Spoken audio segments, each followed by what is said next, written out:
think we are. Hello?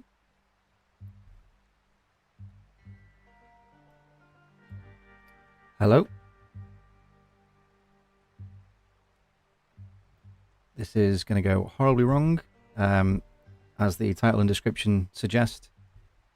This is our first ever live stream, so please bear with us while we resolve some technical difficulties. It's mostly just going to be me being an idiot. Should have got Sam to do this for us, really. Can anyone hear me? Is the audio okay? Are the visuals okay?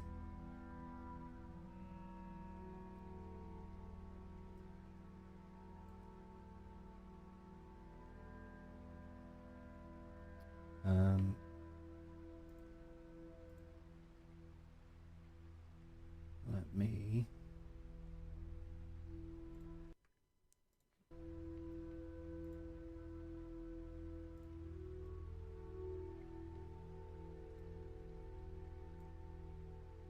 Ooh. That is not what I wanted to do. Apologies for this, everybody. Yeah, just 1 minute, and then we will get to some fun stuff.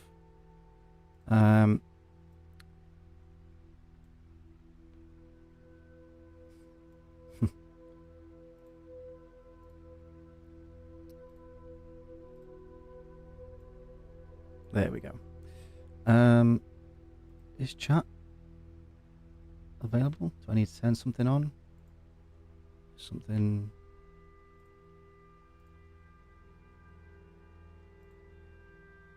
Live chat. There we go.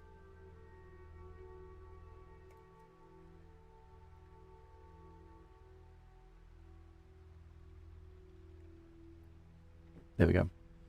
That is me talking to myself from my other YouTube account. Because otherwise... Well, I was about to say I'm going to go insane, but I suppose talking to yourself kind of already does that, doesn't it? Right, I think everything is set up. I think. How is everybody?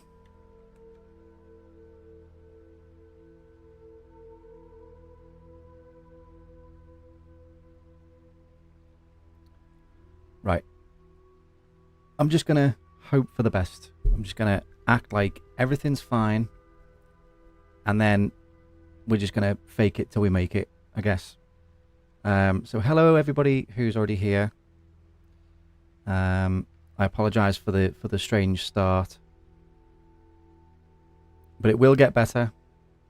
It will. I am just that much of a boomer. Sorry.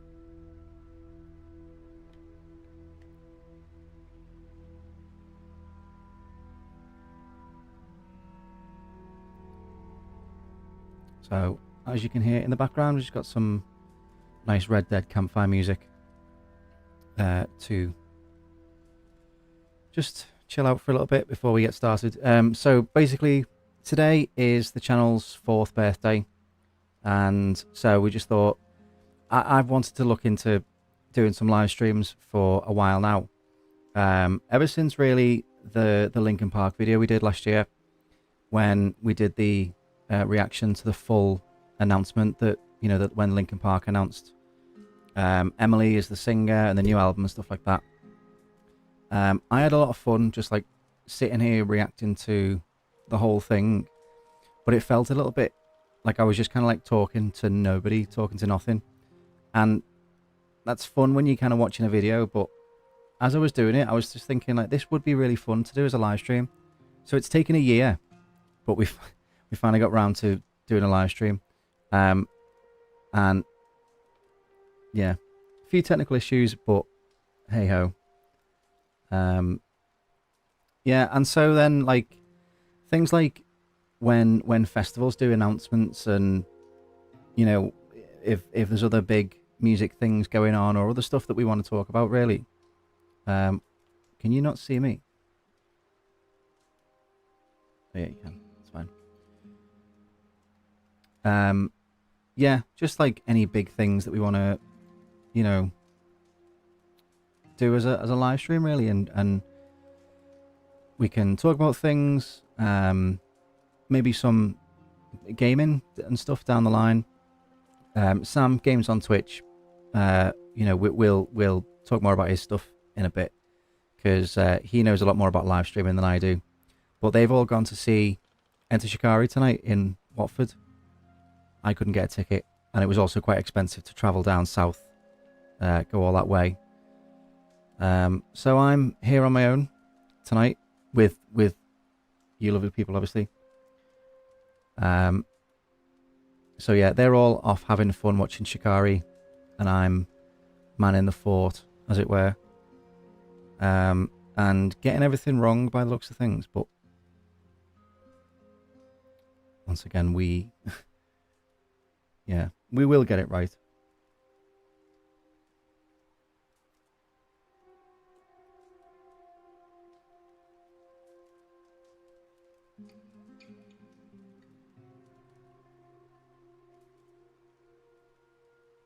Sorry. Yeah, just making sure that everything's running smoothly. Tonight's stream is going to be like just a trial run of, making sure everything's set up right, making sure everything works properly and things like that. But we thought, what better time to give it a go than on the channel's 4th birthday. So in 2021, October 15th, 2021, we uploaded our first ever video. The channel was already set up by that point. I think I'd set up the channel in like the end of September, just to kind of like make sure everything, again, similar to this, just like make sure everything was working and stuff.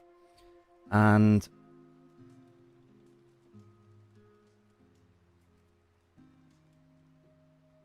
yeah, sorry, I'm just trying to keep an eye on everything. There's a lot of spinning plates involved here.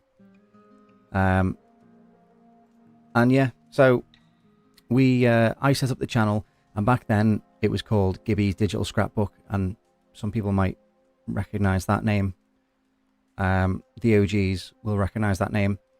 And basically I set up that channel as we came out of lockdown, just to like record some memories and stuff. I think everyone kind of felt the same in lockdown, in that we were obviously people didn't have anything to do, and I was kind of going a bit crazy, just thinking like, I haven't actually got that many videos and stuff to watch back. And even though we've been to all these places and festivals and gigs and things, yeah, you take a couple of videos and stuff, but there was nothing really of like us as friends just hanging out, and like the special bits in between the live gigs and the live shows and stuff. And that to me was what was the important stuff. Like, you can go and see a band 10 times and take a video of the same show 10 times, and you can have 10 videos and be like, oh, we saw that band at that, at that time. But the thing that makes it special is the people that you go with, and the like going for a drink before the gig, going for a drink after the gig. And so that's kind of what I wanted to do. And just before lockdown, I just got into TPD TV as well. So they were kind of like a big inspiration going through lockdown, watching their videos and stuff. And I came out of lockdown, I was just like, I want to do that. And if Rob watches this back, I've told Rob this many times, that he was a massive influence on this channel. Just in just overall concept of like, I wish so much more than the views and more than the, if we ended up making any money from it and stuff. I just wanted like a catalogue of like memories, me and friends and the stuff that we go and get up to. I just thought, wouldn't it be nice to just have like a catalogue of memories? I'm sorry, I'm just going to check that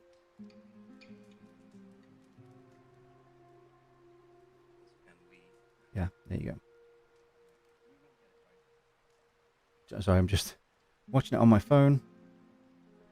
Make sure everything's running smoothly. And yeah, so why is that?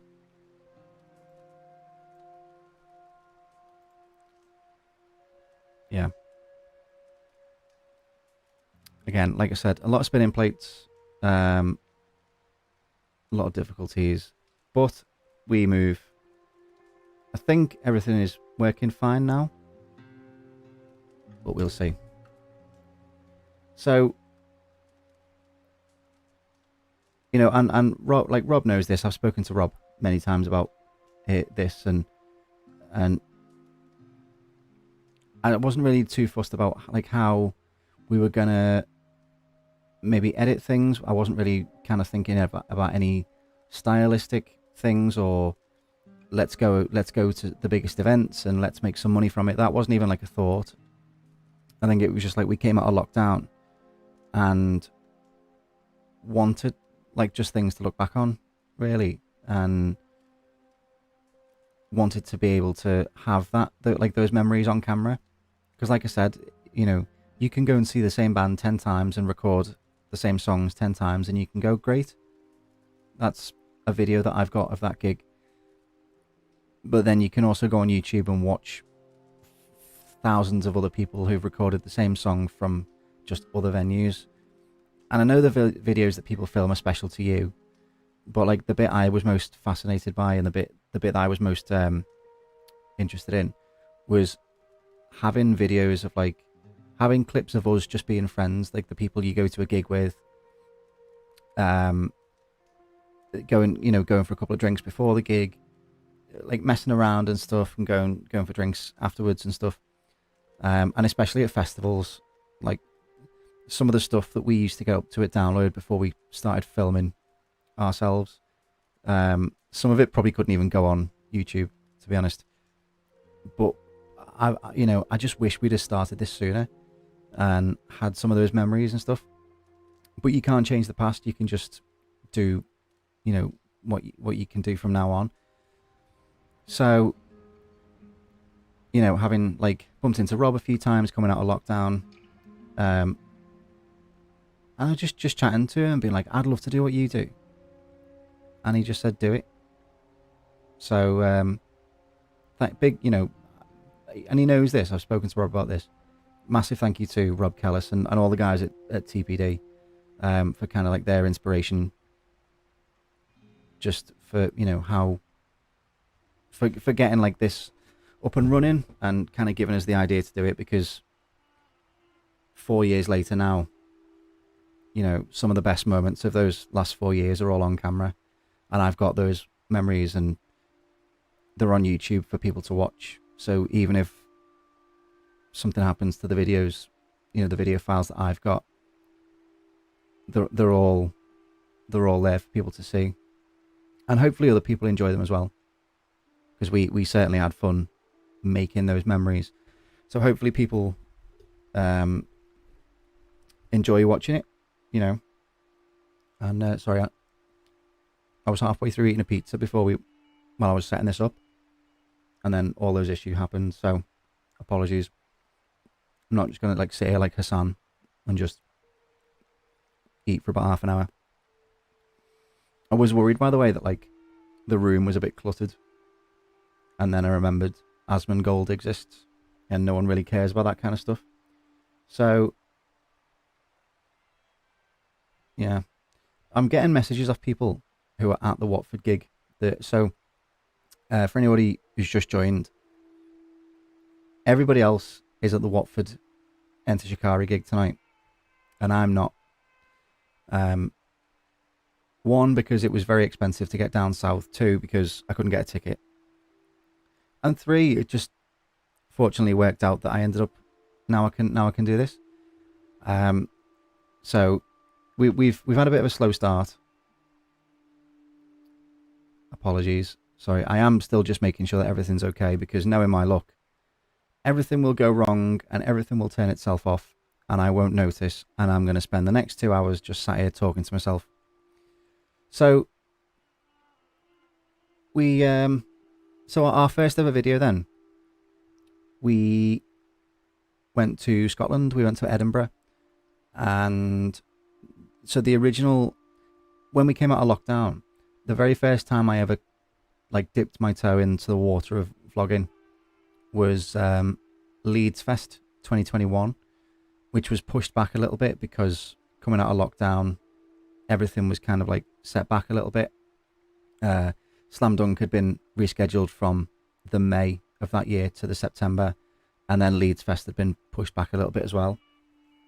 And I was just kind of like, let's film some bits and see how we get on. And it didn't really like, there wasn't really enough there to like put into a proper video. But I think it kind of gave me the you know, the feel for it. And then you know, a few weeks later, we were supposed to be going to Edinburgh Comic Con, and it got cancelled because of COVID. Even though we were out of lockdown, I don't know if there was some complications with, I don't know. I can't remember the exact reason why it was cancelled, to be honest. But it was definitely like COVID related, but we'd already booked the hotel and the train tickets and and you know, and everything else. And so we thought, well, let's just go for a weekend in Edinburgh. Never been, always wanted to go. Let's just kind of, you know, go and have fun in Edinburgh for the weekend. And it might be better actually that the Comic-Con had been cancelled, because then we got to spend the entire weekend in Edinburgh, seeing the sights, going to the castle, doing, you know, other stuff on the Royal Mile. Whereas if we'd have been at the Comic-Con, we'd have like lost an entire day of stuff. So I just thought, you know what, I'm just going to film some bits. And it wasn't really like that first video wasn't really like a vlog. It was just set to Biffy Clyro, Sting and Bell. And it was just like clips of us wandering around Edinburgh. The first like vlog we did, ironically enough, was when we went to see Biffy Clyro a few weeks later, me and Izzy. And that was the first like proper video that we ever did. That was the first like vlog with talking bits, and it's quite cringe. We might watch it in a bit. Might go back and watch that video. But you know what? Like, it's you've got to start from somewhere when you're starting something new like this. And at the time, I was proud of it, and so I thought, let's do another one. Let's do another one. And then like, I think it was at Liverpool Comic Con, and one of the videos got like 500 views, and I was like, oh my god, like this video's got 500 views. It's just me dressed as Thor talking to Trevor from GTA, and I was like, this video's got 500 views, like that's amazing. And yeah, and then it kind of like, you could kind of get a feel early on what was going to be popular, what wasn't. And the like, our forte has always been going to gigs, going to festivals, you know, talking about music and things like that. And so that's kind of what we wanted to stick with, like, as a bit of a niche. But we also went to Comic-Cons and did other things and stuff like that. So it's we just wanted to like record ourselves having fun at whatever we were doing. We weren't really thinking, well, you know, it was just me at the time, but like everyone else around me, and I didn't kind of just want to be like stick a camera in people's face and be like, I'm doing a video for this, let's, you know, which is ironically kind of like what we ended up doing anyway. But it was just like recording the fun bits of trips that we were going on and stuff, and nights out. I think we did like a Christmas night out video, and it was literally just, we were in Key Club in Leeds, and that was the video. There wasn't any like, you know, there was no like incentive behind it. There wasn't any like meaning to it and stuff. It was just like, we're going for a night out, let's just film ourselves on a night out. And there were some clips from that night that I remember now, even 4 years later, that definitely could not just like it wouldn't have been fair to other people to put them on YouTube, to make those videos public, because I think we were all a bit new to it, and no one was really expecting anyone to like pay attention or watch. Is that a bit bright? There we go. Is that a bit better? Yeah.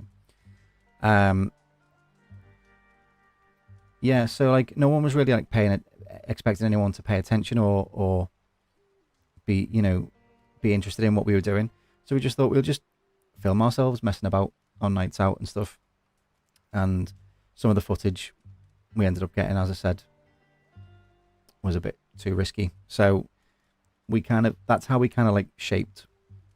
That's where we started to kind of like realize, okay, well, if we're going to do this and people are going to watch, we need to not be careful about what we say or not be careful about what we put in, but like it's got to be something that everyone's comfortable with. And even though it was just me running the channel back then, when it was Gibby's Digital Scrapbook, it was still everybody else around me still deserves to, like when I had my camera out filming people, everybody else still deserved to feel safe. Like I wasn't gonna just like put all the bad stuff on YouTube, and I didn't want anyone to feel any kind of pressure or anything like that, and I think for the most part we did, and we still do as well. But then the first like big video we did was when we went to Malta in 2022 for the Bring Me the Horizon festival weekender thing, and that was kind of like when I was like, we've got like an exclusive event here. Like, we love Bring Me the Horizon, Bullet for My Valentine, we're on Beartooth,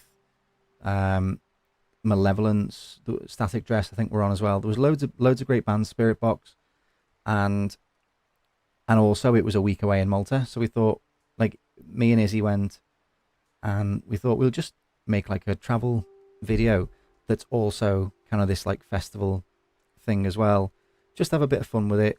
And I am so glad that we recorded it, because what a weekend that was. And if anyone was at that festival, you'll know, and if you've watched the video back, hopefully it came through in that video just how great of a weekend that was. And that was kind of like an exclusive event, because there was only 5,000 people there, and they played all the old stuff. So the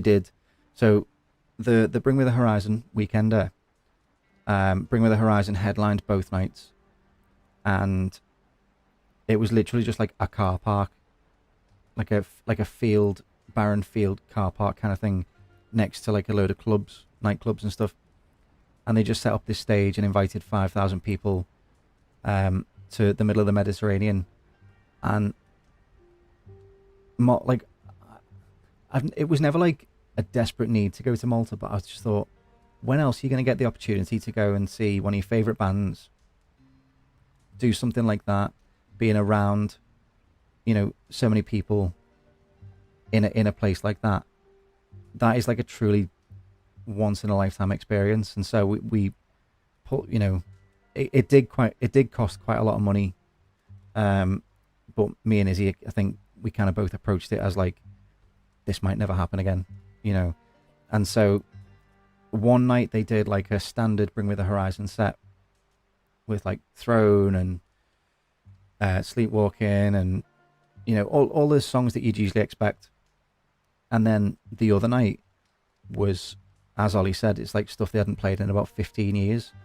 So it was like, I used to Make Out with Medusa, Liquor and Love Lost. I can't remember the exact set list,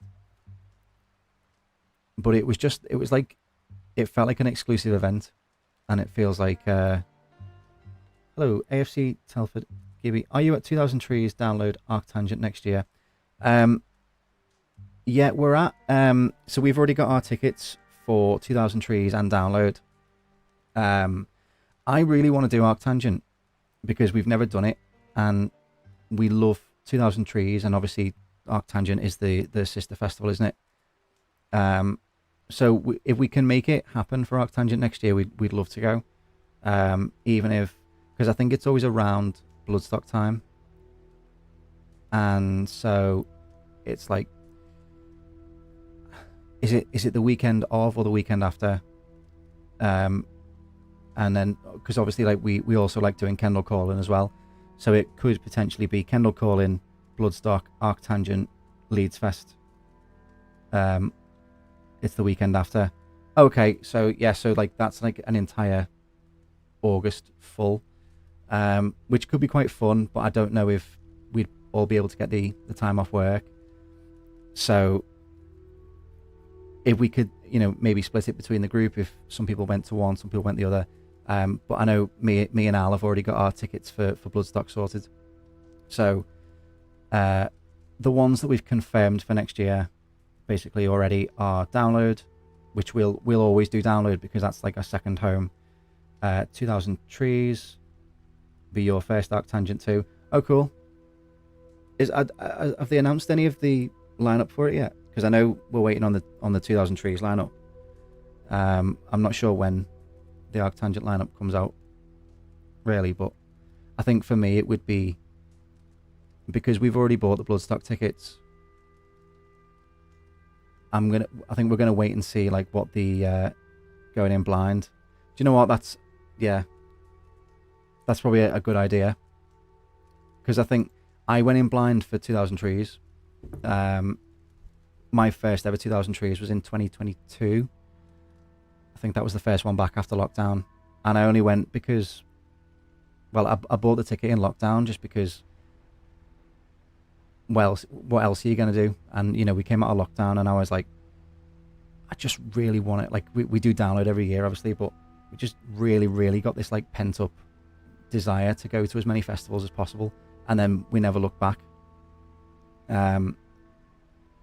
But that first 2000 Trees, I only went really because like Al said they loved it, Izzy, Sam hyped it up as well, and loads of other friends who had been, even only been like once or twice before, was saying like, this is one of the best festivals in the UK, you've got to try it. And no, like genuinely from that first night of 2000 Trees in 2022, I was hooked on it, and now that's going to be part of my calendar in the same way that Download is. That's going to be part of my calendar every year anyway. Usually find a lot of good bands at Trees. Didn't like the lineup last year, but had a great time anyway, apart from the heat. Yeah, that heat was ridiculous. Between the heat and the wasps, that almost killed us off. But that's the thing with Trees, it's always fun. So I think in 2022, can't remember much of the lineup now.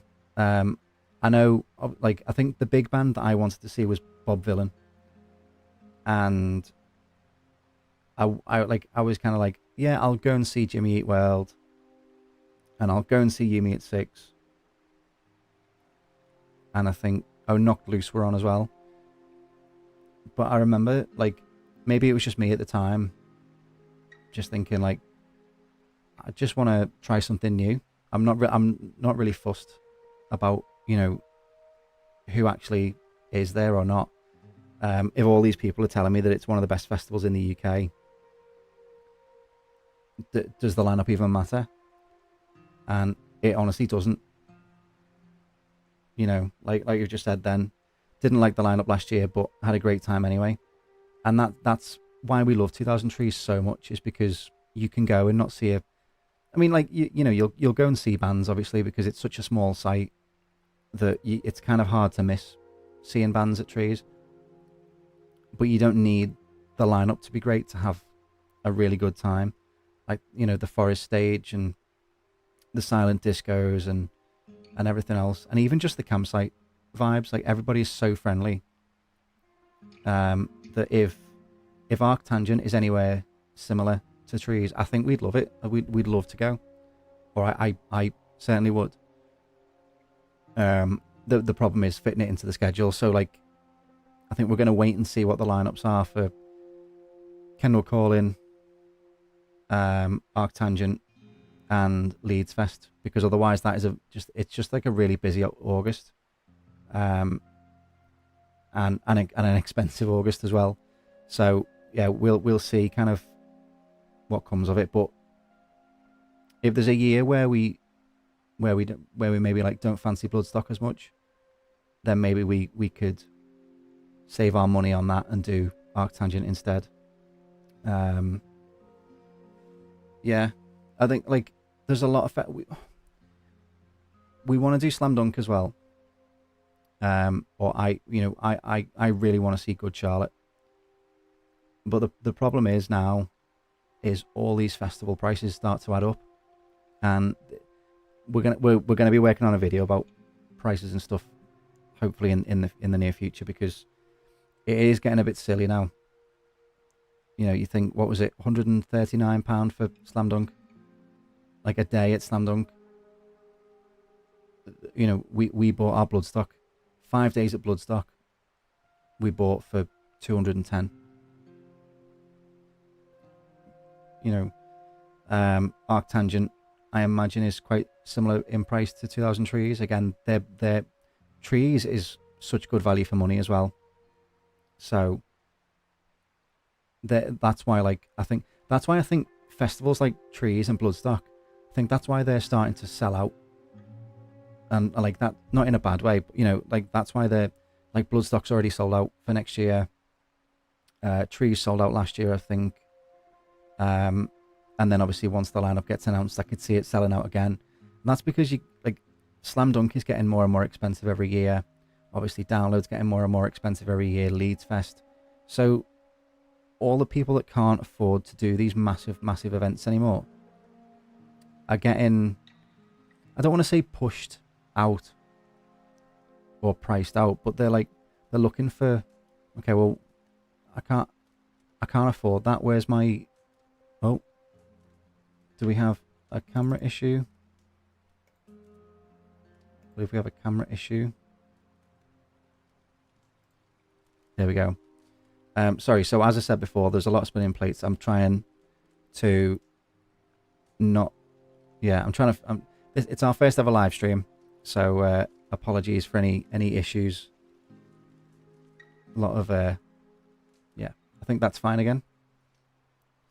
What was I saying? Oh yeah, so I think people are like not getting pushed out or priced out maybe, but they're just trying to think, okay, well, we can either do 5 days at Download for, what is it now, £350, or we can spend half that much money on going to like a 2000 Trees or a Bloodstock, which is still going to be, I mean, obviously everyone's got their personal preferences and personal taste. It could be like as fun, it's as fun as you make it, do you know what I mean? But then if you're saving 100 to £150 on the actual ticket, that's all your food and drinks paid for, that's your travel there, that's, you know, a new pair of boots or whatever you need and stuff, or a new tent. And like, it's no wonder that these smaller festivals now are starting to do really, really well every year, because of the bigger festivals kind of not, you know, not offering the same value for money. And I don't want to say that then, like, the thing with like the big festivals like Download, take this year for example, Green Day on their own are 100 plus. So straight away, you know, right, so like Korn, I think Korn in was it Gunnersbury Park they played, or Finsbury Park in London, that was like £80 on its own. And then Sleep Token, you're looking at about £70-80 on their own as well. So just off the headliners, there's 250 quid worth of music. Then you've got, what, Bullet for My Valentine, you know, and all these other bands. So it is like, when you look at it, it is value for money. The problem is, going to spend £100 on Green Day is only £100. Going to see all of those bands at Download, you can't just pay the £100 to go and see the bands that you want to go and see. Do you know what I mean? You have to pay the full price, which is a lot a lot of money. So I think that's why people are like, well, in that case, I'd rather spend half the price. And like Bloodstock this year, Judas Priest, they're probably like 50, 60, 70 pound for this iconic band. Probably not going to be around too much longer. And obviously we don't know the Trees lineup yet, But I just think, yeah, it's a shame that some of these people feel like they're being priced out of the big events. But it is good for the smaller events. And like Bloodstock, Vicky's already said that they don't want to expand Bloodstock because it would lose what makes it special. Same with what James has said about 2000 Trees and Arctangent. The small community of those festivals is what makes it so special. Is what makes it that is the selling point of those festivals, because that everybody who's there is there to just to have a good time, just there for the atmosphere and the community. And I'm not saying that people at Download aren't, but you do get, especially in the last few years, I've noticed, having been to Download now 12 times over the last few years, there are more and more people starting to, this isn't sponsored by Pepsi Max, by the way. There are more and more kind of people there, not just to cause trouble, but like how many pickpockets have you, how many horror stories have you heard over the last few years? And it's just getting worse, unfortunately. But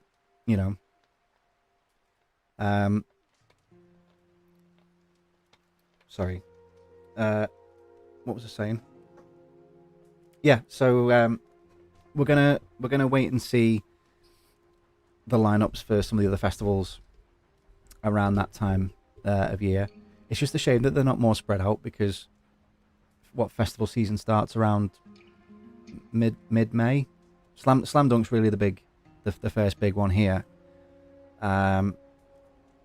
So it's between the end of May and the end of August. And I feel like all the festivals that we really, really like and really want to do are all kind of like they're all like squished at the back end of festival season. You got like Slam Dunk at the end of May, then Download middle of June, 2000 Trees middle of July, and then Kendall Calling, Bloodstock, Arctangent, Leeds Fest, and there's loads of other festivals around that time as well that we'd like to go to. We really want to do Boomtown. It's not necessarily like the exact style of music that we're all into, but I mean, Katie's been before and said it's amazing. We know other people that have been before and said that's amazing as well. And it really just seems really, really interesting. So that's something that we'd like to look at. But Boomtown is always the same weekend as Bloodstock. So it becomes like let's wait and see the lineup of Bloodstock first, and and take it from there. Oh, done. Boomtown seems like a real experience. Always clashes, but yeah, that's the thing. It's because what we might do is like send 2 of us to Bloodstock, send 2 of us to Boomtown. But I feel like some of us on the team, well, I think all of us on the team really would like to do both. And unfortunately it means, missing out. So again, like if there's a year where we think maybe, well, this year's Bloodstock doesn't look great, we'll try Boomtown instead. Or if we can only afford, something smaller, we might try an Arctangent and stuff. And there's, I mean, there's some years where the Isle of Wight lineup looks really good. There's some years where Latitude looks really good, and we're not TPD. We can't afford to go to 19 festivals every year. But there are a lot more things that we'd like to try, and unfortunately, it's like do you stick with what you know, and do you stick with, because we're at a point now where we're just starting to like get our foot in with some of these festivals, and it's like, but I mean, Rob said this many times, like the reason that they don't go to 2000 Trees anymore is because they've done it like 4 or 5 times, and there's nothing really for them to cover as a video. But the thing with us is that I agree with exactly with what he's saying, but we go to 2000 Trees every year, regardless of like, we're not thinking, oh well, we need to showcase, the mini golf, or we need to do this, and oh, that was the same as last year, so we can't put that in this year's video. Like 2000 Trees is just one of those festivals where we're just hanging out as friends, and we're just being us, and we'll still do the food reviews and things like that, because that will be someone's first time they've ever seen us and what we do. So we try and put those into the video without it being like we have to showcase everything. We have to like kind of sell, excuse me, the experience of the festival. But then if we're trying something new, like when me and Sam did Kendall Calling last year for the first time, it kind of felt like we had to, we kind of treated it as if like, what if we never get to come back to this festival? Let's go and see everything. Let's go and see as much as we can, do as much as we can, and show people. Like, because if we're discovering this in real time, let's put that in the video and show other people what it looks like to be a first timer at Kendall Calling. And we love Kendall Calling now. Me and Sam went again this year, and hopefully we'll be there next year. Because again, it's one of those. Yes, it kind of does depend on the lineup, but it also kind of doesn't. There is that much there to do, and we'd love to take other members of the team there, because like me and Sam, me and Sam have a laugh. But there's only so much that two people can do, and when it's the same two people year on year, there is only so much that you can do. Whereas like we just love to take trees might not be the most exciting in terms of things going on, but it can't be compared to like Boomtown, for example. Different festivals for different crowds. Yeah, exactly. Yeah.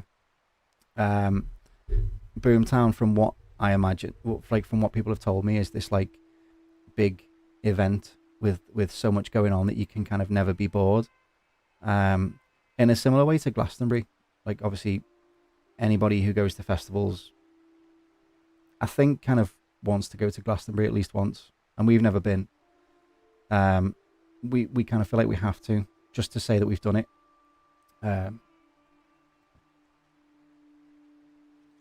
Excuse me. But yeah, trees might not be the most exciting in terms of things going on, as you say, but it's the community and people that make it exciting. And like the silent disco at Trees is genuinely one of the highlights of our year. Excuse me. But yeah, like Boomtown, as you say, it's different kinds of festivals for different crowds of people, and I don't even, not even like musically, because like Skindred have played both, and a few other bands have played both.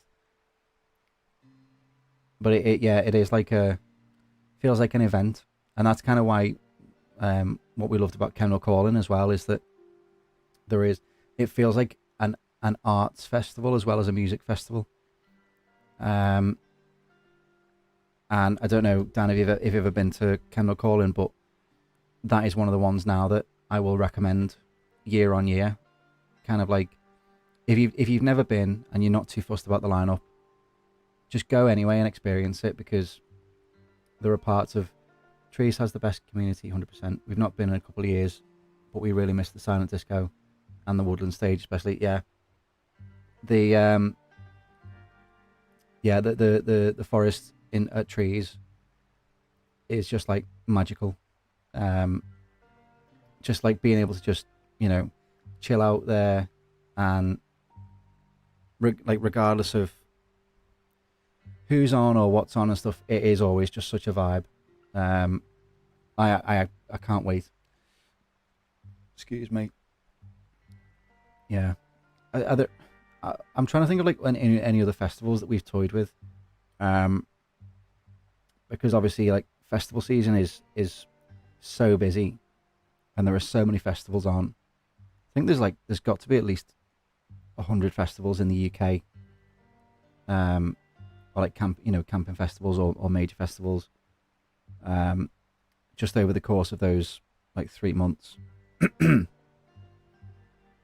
there's loads that we'd love to do, but at the same time, say if something clashed with 2000 Trees, and I don't know what festival clashes with 2000 Trees, but I think we would always pick Trees just because that's probably one of the only times of the year where we all get to be together and we all kind of just get to hang out without,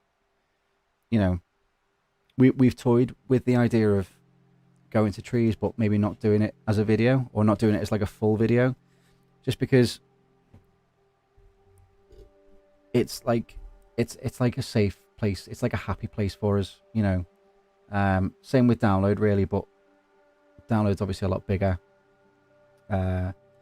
With Download, you kind of get people coming and going and being like, oh, I'll go this year because of the lineup or whatever. You can kind of dip your toes in and out, and I feel like Trees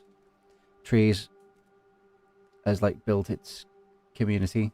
We pretty much have the same camp every year at Trees now, just because I think we all kind of get it, excuse me. But yeah, that like when I first went in 2022, it was just impossible to describe how quickly I fell in love with the place. I think even before the silent disco started that first night, I knew that I was going to come back the next year, and that obviously tells you how much of a special place it is. Yeah. So I'm just with this being the first stream, things do seem to be going wrong. I hope everything's coming through okay. Let me just change this.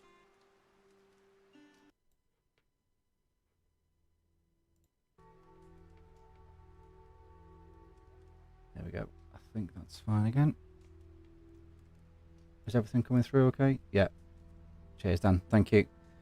Yeah, I think I'm just a bit paranoid because it's the first one that I'm like, oh, something looks like it's going wrong. Everything's gonna go wrong. But yeah. So today is the 4th birthday of the channel, and so we just thought, like we were looking into doing some live streaming anyway. So we thought, what better way to, kick things off? So that's like tonight is just going to be like a bit of a test, just to see how things go. And then, as I say, it's just me tonight. All the others are seeing Shikari in Watford, and they've left me behind to man the fort. But I don't mind because it means I get to spend the night doing this and celebrate. Hang on. So we've got a birthday ribbon, and we got cake. They didn't have any birthday cake, so I got school cake. But something else as well I found, which I thought might be fun that we could do for a little bit.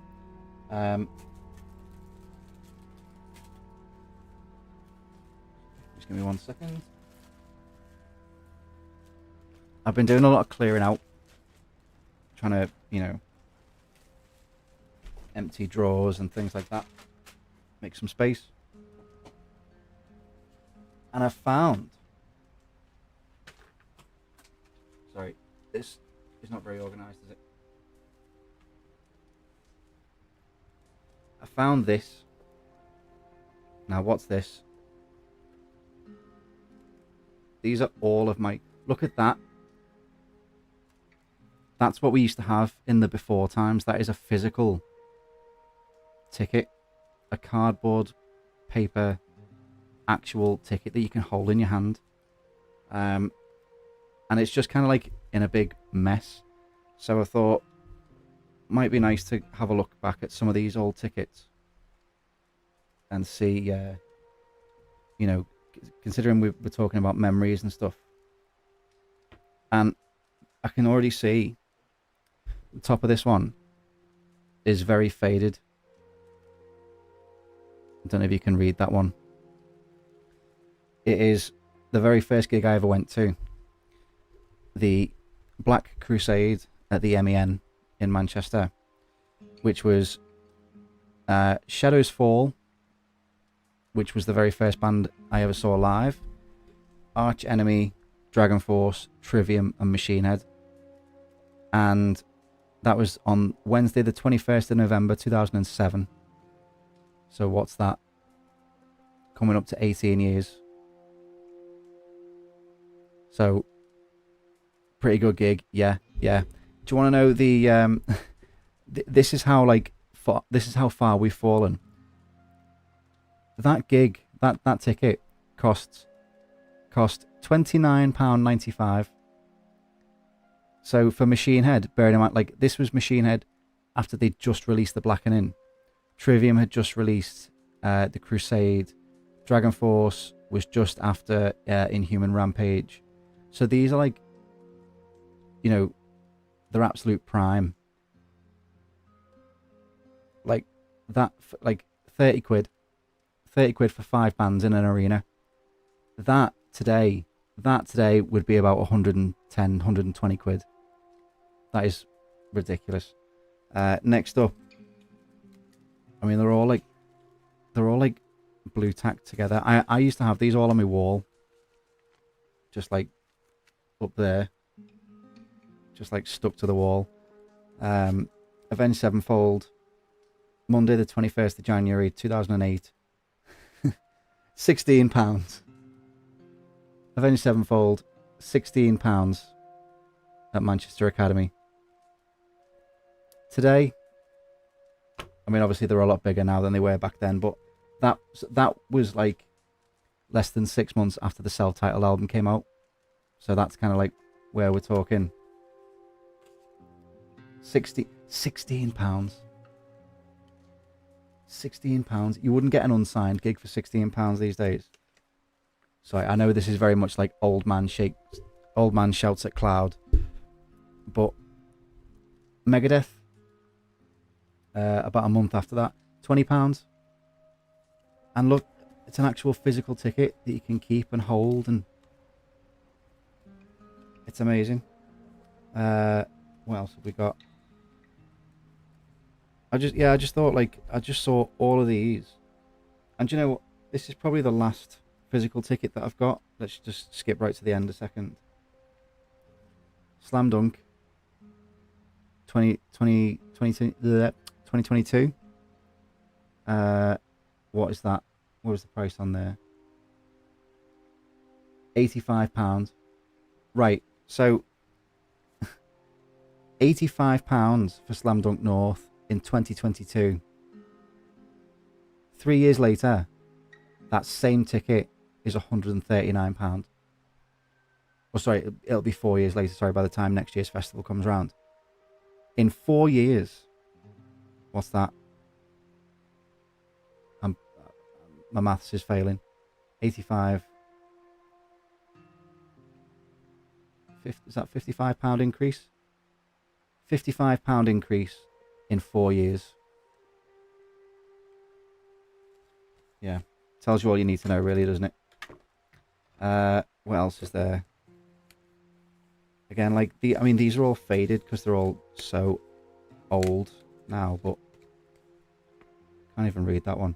Unholy Alliance, which was Slayer, Trivium, Mastodon, and Amon Amarth. Slayer, Trivium, Mastodon, and Amon Amarth for 30 quid again. Like, you wouldn't be able to see one of those bands for 30 quid now. But you know, like this is what we're missing with physical tickets is the ability to look back on things. Children of Bodom, rest in peace, Lexi Leo, £16.50 in 2009. You know, yeah. This is why, like, it's just such a shame. Lamb of God, and Job for a Cowboy. Like most of these were in from the Manchester Academy. That was like the go-to venue back then for those bands of that kind of size coming up. Trivium. It just says plus special guests. I can't remember who supported them then. £16.50. This is a special one. That is a very special one. Stone Sour and Avenged Sevenfold, and Avenged Sevenfold and Stone Sour. So they did a co-headline tour in 2010, and they took turns headlining it. And Manchester was the only venue that they played twice, but they played them like a week apart. I don't know why they didn't just do 2 nights back to back. So that's Wednesday the 27th of October, and that was Thursday the 4th of November. So 8 days between them. £27.50. Avenged Sevenfold and Stone Sour for £27.50. You know, and then that one is a very special one. That was signed by every member of Stone Sour. And fun fact, me and this other guy took Josh from Stone Sour to the guitar shop in Manchester that day, and he was just like, he just wanted to go for a wander, didn't know where any of the shops were, so we were like, yeah, there's this place down the road, we'll go.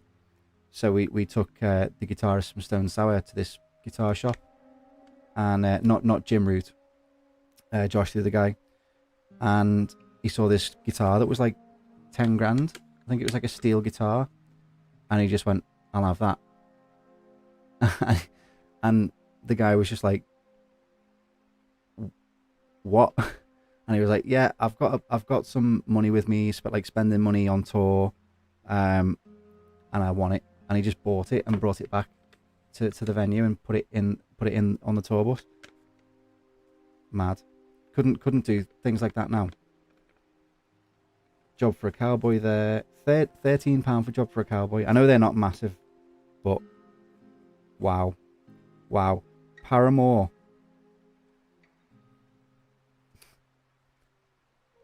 £22.50. Insane. The Rockstar Taste of Chaos tour. Some of these, yeah, Children of Bodom again, Whitechapel, and it's just having these physical tickets. You can't really see. Let me just like, how special is it to have these? Let me hold them up to the camera properly so you can see. Like, how special is it to have all of these and be able to look back and think, like, as just for a few minutes there, and I've gone, oh yeah, that was where that happened. That was where that happened. And you can't do that with like just a Ticketmaster email. Wow. Now,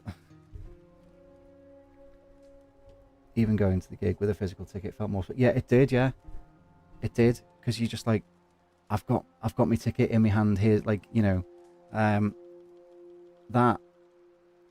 Sonosphere Festival, my first ever festival. The big four: Metallica, Slayer, Megadeth, Anthrax, Biffy Clyro headlining the Saturday, and Slipknot headlining the Sunday, and then the rest of that. Like, but look at that. That just looks like a good ticket. It's got the headliners printed on the ticket. Sorry, the colours are going all funny. It's got like, what's that? £170 for that, for a 3-day weekend camping festival. And it just looks better. I think, was it Download this year? Sent out, was it Download or Leeds? One of the big festivals sent out like, what was my first ever gig? I've got the ticket here. We just looked at it there. That one there.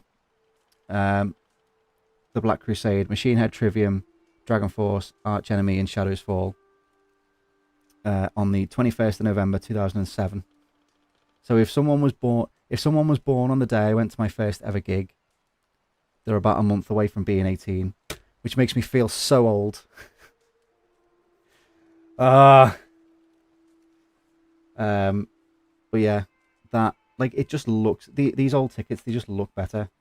And as you said there, Dan, like, even going to the gig, having it in your hand just felt special. That one there, Corey Taylor doing his book tour. I've got the book in over there somewhere. He signed the book and stuff. And we got to meet him and stuff. And that was not long after. I think that was only about a year or two after Paul Gray died. So it was like a Q&A thing. So he did like a couple of readings from the book, like read a couple of chapters, played a couple of songs. I think that was the first ever place he played the SpongeBob SquarePants theme tune. And now every time he does a solo gig, he kind of gets made to do it. But he did like a Q&A as well, and people were, I'll never forget, like, I think someone asked him what his favourite ever memory of Paul was,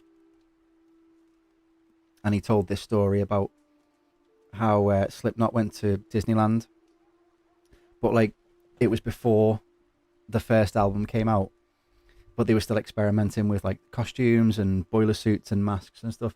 He said they went to Disneyland dressed up in these like black leather, they weren't quite boiler suits, but they weren't jackets, they were like, I don't know what they were, how he described them, but there was these big black jacket things with the masks on. And he said that you can imagine Slipknot with the masks on walking through Disneyland is a sight anyway.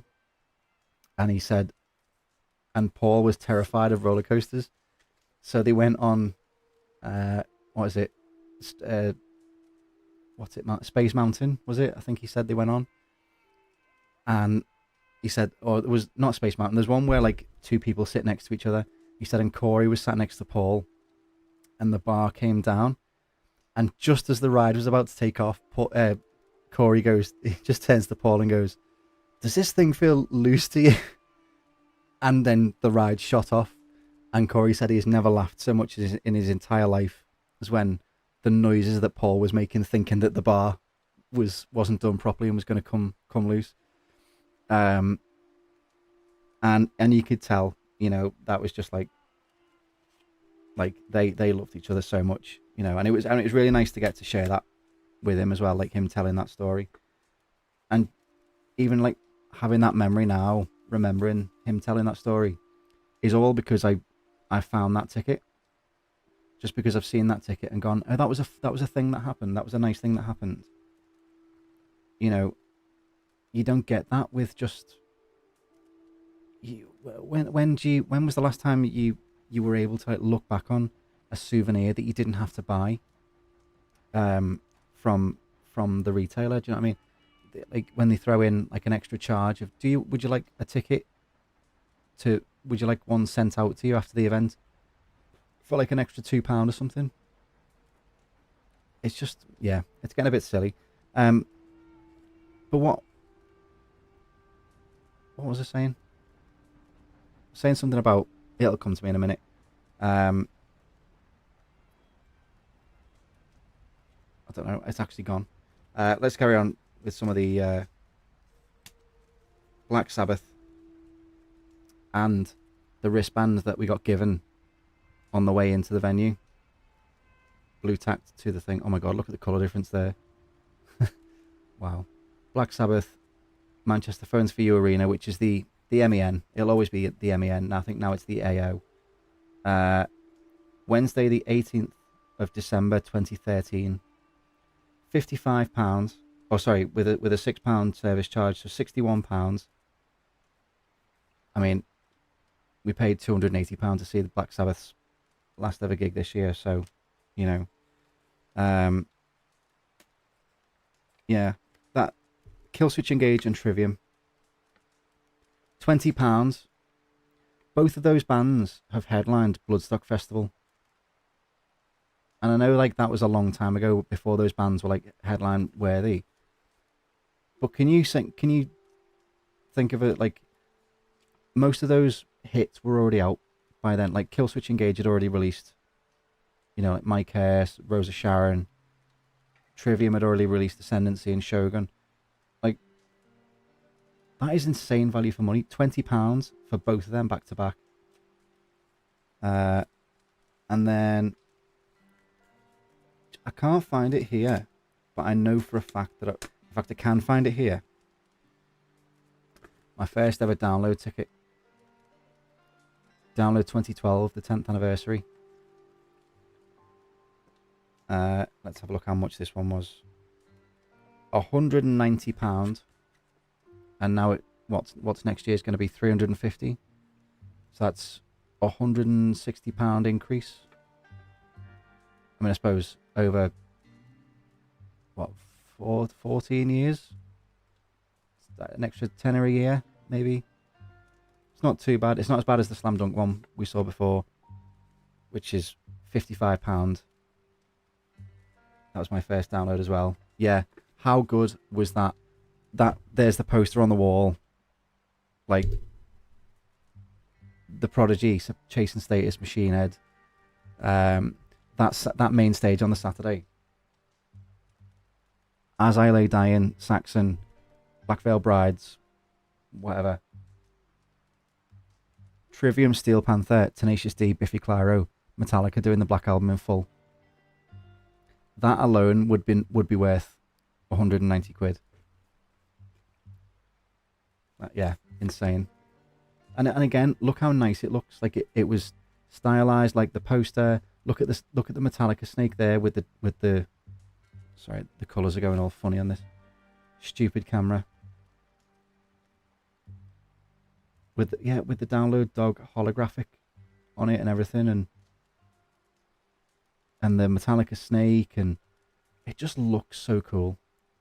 That's what I was saying. Sorry. So, was it download this year, or some other festival this year, or some other event this year, that sent out tickets after the fact when people had paid like £1 or £2 extra for the souvenir ticket, and it was literally just like a white piece of cardboard with like the name of the event on it. It was just like, you know, a white, just like that, basically, just a white piece of thing, and it just said Download Festival on it. Compare that to that with like the holographic. It's got it's even got your barcode there to be scanned. You know, so there's no messing about with like Wi-Fi and stuff. And then on the back of the ticket here, it's got a little map directing you to the camp to the sites. It's got all your terms and conditions on it and stuff like that. Like everything you need to know was printed on your ticket. Yeah, like I say, I know this is very much like old man yells at cloud, but I'm sorry, it just was better with physical tickets, wasn't it? That is actually a ticket that my band played as one of our first ever gigs, with our AAA thing next to it. And that band was called Kadolisha, because we thought we were cool, and it was Kesha, but the dollar. Kadolisha. Yeah, we thought it was cool. And that was 2012. And that was £6, so that was great value for money. Sorry, Dunk will be in the camper field as usual. Can't wait for download. Do you know what? I'm really looking forward to download next year. Like, even without knowing the lineup, it is. I mean, you can tell by the amount of posters there. Like, I'll go to download every year because it is always so much fun. But I am quite excited for the lineup announcement that's coming in what 2 or 3 weeks now. 3rd of November. Who do you think it's going to be? Like we've already done our prediction video, which I'm quite confident in. But could always be proven wrong. another one there. That is download 2014. And again, look, it just looks, it's stylized. It's got the, you know, it would have been nice to have like the headliners on it, like the other one, but still, I suppose there's only so much room for all the information and stuff you need on it as well. Weekend arena and 5-night camping. How much is that one? £205. So in the space of, so from 2012 to 2014, it went from 190 to 205. That's not too bad. God, there's just loads. This is the, I can't really show you without destroying the setup. But this next one, there you go. Got the headliners printed on it. Slipknot, Muse and Kiss 2015. Another great year. Was also the year that we got caught in the rain. Wasn't as bad as 2016's, but we went down into the arena, and we went down in like shorts and shirts and no jumpers. And then by the time Slipknot came on, or sorry, by the time Slipknot finished, it was absolutely pouring down, and we walked back to camp like John Wayne, and we had to stop at the I don't think Fat Frank's was there then. I think it was Welly Bob's was like the go-to shop on site for all your camping stuff. So we had to go and buy like 3 or 4 towels just to like keep us all dry and, you know, save us dying from hypothermia, because it just came out of nowhere. Like we got to the arena. Yeah, I think the first band we saw was like Lacuna Coil, which was like 4th down on the main stage. And then Judas Priest were on before Slipknot, and even then it was dry. And I think it was just like during Slipknot's set, like the heavens opened and it started pouring down. Oh, sorry, this is a Enter Shikari, my favourite band. The band that everybody else is off seeing right now in Watford. I'm not jealous at all. Slipknot, Prepare for Hell. Slipknot and Korn, if anyone remembers that tour, was insane. They just released the Grey Chapter. It was the first run of shows after Paul had died. Like first proper tour. They'd done some festivals and stuff. £39.50. So yeah, you can like that is insane. Like Korn just played, was it Finsbury Park this year, that was like £80 a ticket, and they're supporting Slipknot, and it's half the price.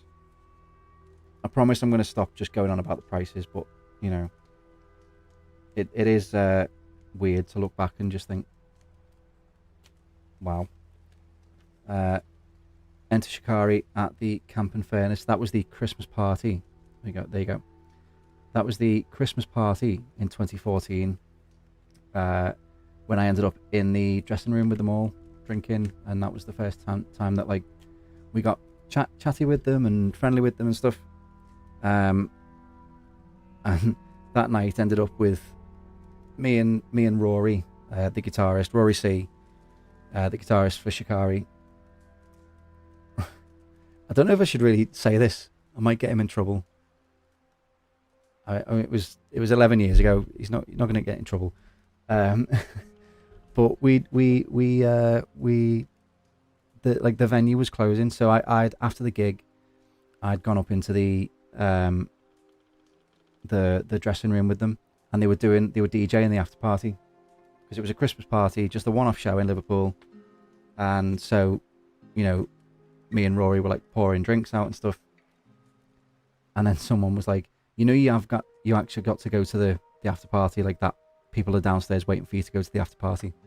So, you know, I went with them. I was sat in the DJ booth with them, having a few more drinks, and then at the end of the night, I I think it was like 4 o'clock in the morning, or 3 or 4 o'clock in the morning. The venue was like closing down, and maybe I shouldn't say this. Okay, it was 11 years ago. Me and Rory stole some cans from behind the bar and stood outside the venue drinking, just like cans of Red Stripe at like 4:30, 5 in the morning, talking about our favourite Game of Thrones characters. And then Rory was trying to get me to go to the casino, and I was like, Rory, I'm up for work. I'm up for work at 9 in the morning. I don't know why I'm still out this late, to be honest. And then he messaged me the day after. He was like, it's a good job you didn't come with me because I lost a bit of money. But just, it's crazy sometimes how things turn out. Yeah. I wish I'd have gone, to be honest. Even if it meant losing a lot of money. It would have been an even funner story. Jonathan just wondered, did you ever go to Sonosphere Festival at Nebworth? Yes. Where did I put it?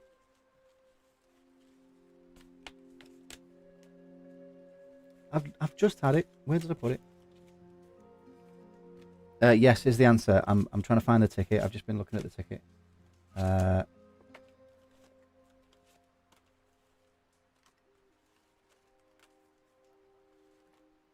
Sorry. I've just had it. Where did I put it?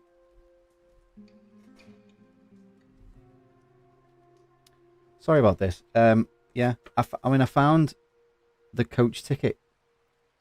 See, that's when there was physical tickets for coaches as well, and it was the actual Sonosphere coach travel ticket. It wasn't just like a National Express thing. It was like part of a package deal thing.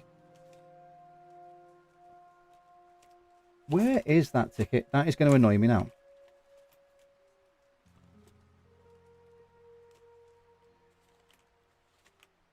There we go. Found it. Yeah. Slipknot, Biffy Clyro, the Big Four. What a weekend.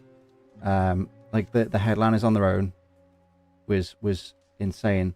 But then, you know, Bill Bailey played the second stage. Headlined the second stage. So the way Sonosphere used to work was like the two main stages would like face each other. Kind of similar to what Leeds Fest tried to do a few years ago. And so those two stages would never clash. And I think the Sunday went like, was it like Motorhead on the main stage, someone else on really good on the second stage, Limp Bizkit on the main stage, Bill Bailey on the second stage, Slipknot on the main stage. And it was just like, what a day. And all of that for £170. You know, and then it's just nice having those two together. How much was the coach down there? From Liverpool Lime Street Station, it was... Oh, so the whole thing altogether was £225. So the 3-day camping, because Sonosphere was only a 3-day camping festival. It wasn't like a, you know, they didn't have any extra days. At least not then. I don't know if they brought it in later down the line. But that was, yeah, £170 for the ticket. So 55 for the coach, return coach, which is still, you know, a great price. Took you directly to the site, picked you up directly from the site. Sorry, Dan. I'd love Sonosphere to come back. Felt like good competition for download. Yeah, it did. I think that's like was it 2014? Sonosphere 2014 might be one of the best festival lineups I've ever seen. Metallica, Iron Maiden, The Prodigy headlining, and then I think it was Alice in Chains. I'm gonna have to look that up. Sonosphere 2014. It's a shame what happened to Sonosphere because, as you say, it was good competition for download, and it kind of gave them a kick to, you know, like, oh, we've got to do something special here. but that year, 2014, Avenged Sevenfold, Linkin Park doing Hybrid Theory in full, and Aerosmith. That was just too good of an opportunity to pass up. And as it turns out, it was too good to miss, because that was the only time I ever got to see Linkin Park with Chester. So I don't, in a choice between one or the other, I think I made the right choice. So The Prodigy, Limp Bizkit, Him, Band of Skulls, Gary Newman, Anti-Flag, The Defiled, Electric Wizard, Anthrax, Bam Margera, and then you get further down the line. It's interesting to look at some of those smaller bands. Iron Maiden, Deftones, Frank Turner, Anthrax, Ghost, Baby Metal, Tesseract, Slayer, 100 Reasons, Carcass, Chaz and Dave, Ailstorm, Sisters of Mercy, Sebastian Bach, Black Spiders, Virgin Marys, Voodoo 6, Bleed From Within, The Raven Age, Glamour of the Kill, Metallica by request as well, even though from what I remember Johnny telling me, everyone just voted for the most popular songs anyway, so it was kind of pointless doing a by request. Alice in Chains, Mastodon, Airborne, Devin Townsend, Gojira. Wow. Gojira opening that main stage is just insane. Dream Theater, Dropkick Murphys, Real Big Fish, Carnival, Therapy, Gallows, The Bronx, Raging Speedhorn. Yeah, that might be one of the best festival lineups, like complete festival lineups I've ever seen. But I still think I made the right call going to see Linkin Park. Not just because of Chester, but the fact that they played Hybrid Theory in full, and they'd never done it before. They haven't done it since. Dunk.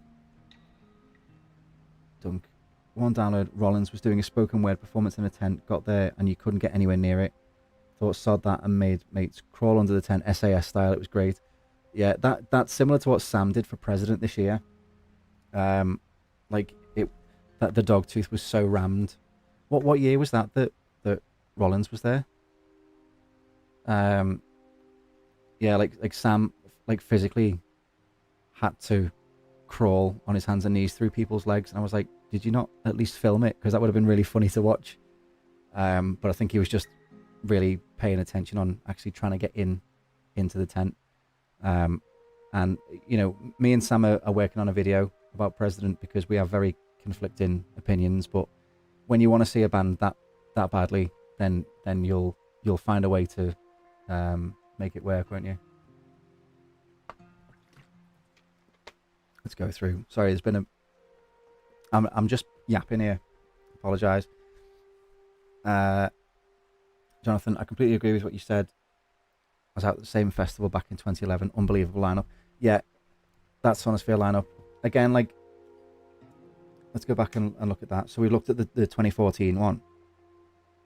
I'm actually working on a bit of a research thing about doing a video for Sonosphere as well. Like a bit of a video essay, because I used to love, I mean, I only went there once, but it's a shame that it doesn't exist anymore. It's a shame that, as you said, Dan, like, hey Carl, thank you very much. Happy birthday to the Alt Vault. We do have a banner. Do you know what? Should I put the ribbon on? And we have cake as well. I couldn't find a birthday cake, so we got that school cake. I'm gonna put the where's there so you can see it. Yeah. It's a shame that Sonosphere doesn't. Oh, it's gonna cause a glow, isn't it? Oh well. Apologies if anyone's blinded by that badge. I'll just do that. Yeah, like it was good competition for download, but it also felt like unique. It felt like it wasn't trying to be just like download but kind of thing. Do you know what I mean? Rollins Spoken Word was 2005. Wow. Yeah, that like 2005 would have been. Don't tell me. Feeder, Black Sabbath, System of a Down. Is that right? I know there was like, that was the year that Trivium Exploded, wasn't it? And I think Bullet for My Valentine were there as well. Um, yeah. God, that would have been such a good weekend. That would have been such a good one to go to. I would have been, I would have been 13, so I wasn't old enough to go to festivals then. Yeah, Sonosphere 2011. You got the big four: Metallica, Slayer, Megadeth, Anthrax. For the first time and so far the only time in the UK, with Diamond Head as well, which was the band that inspired most of those bands. Killing Joke, Hayseed Dixie, My Passion, Black Dahlia Murder, Lower Than Atlantis, Rolo Tomasi, Protest the Hero, Watain, Rise to Remain, Tesseract, way down there on the lower stage. Sonic Boom 6, Don Broco, who obviously we love. Feed the Rhino. The Saturday, Biffy Clyro, Weezer, Yumi at 6, Bad Religion, Cavalera Conspiracy, Architect, Silosis. And the second stage was Mars Volta, All Time Low, Sum 41, Kids in Glass Houses, Gallows, Richard Cheese, and Lounge Against the Machine. Funny story about that, actually. So like that was the first morning that I ever woke up at a festival, because we got there on the Friday, went straight to pretty much like straight, because we got there late, straight into seeing bands, straight into seeing Metallica, and just like, oh my god, it's the first time I've ever seen Metallica, first time I'm at a festival, oh my god, all this excitement, couple of drinks, whatever. Had quite a bit of a lie-in on the Saturday morning, and I had told, so it was me, Chris, and our one of our friends, Rob. I'd said to them, look, if I'm not awake, go and see whoever you want to go and see without me. If I'm, it's my mistake, I'll live with it. So I woke up, and I think Richard Cheese was just finishing. Opened the tent, and there's Rob and Chris sat there with like stone faces on them. I was like, did you not go and see Richard Cheese? We were waiting for you. I was like, I told you to go without me. So that caused we had a bit of an argument over that, but I maintain to this day that I told them to go without me.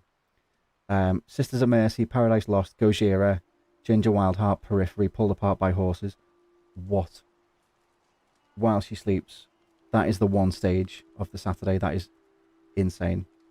And then the Sunday, Slipknot, Limp Bizkit, Motorhead, Mastodon, Parkway Drive, Arch Enemy, Volbeat.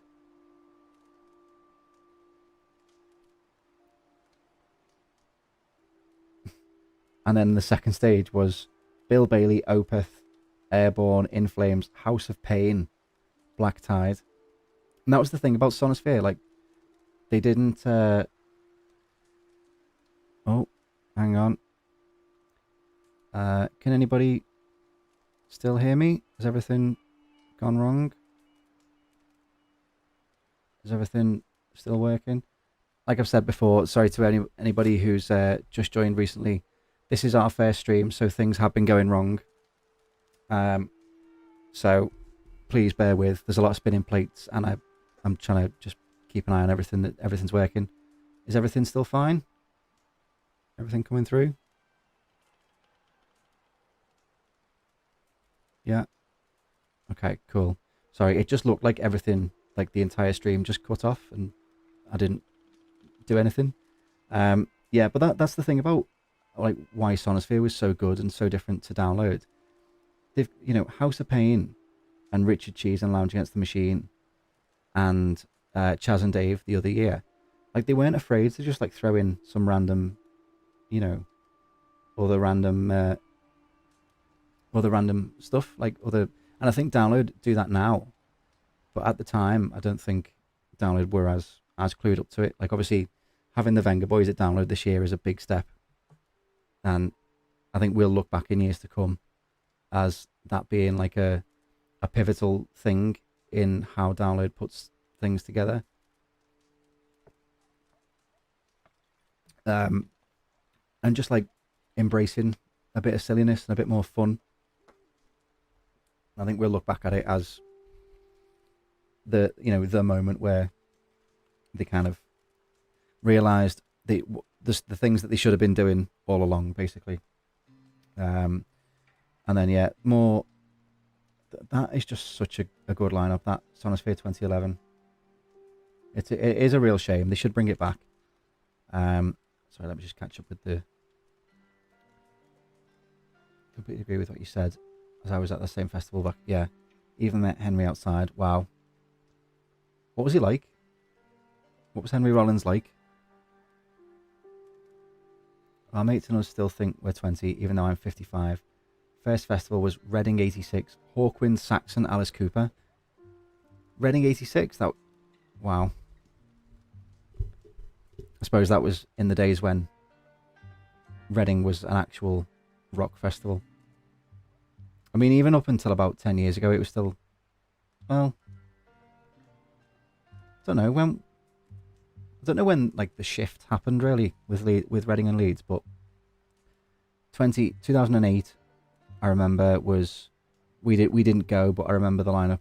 I remember the poster being The Killers, Metallica, Rage Against the Machine. Was it?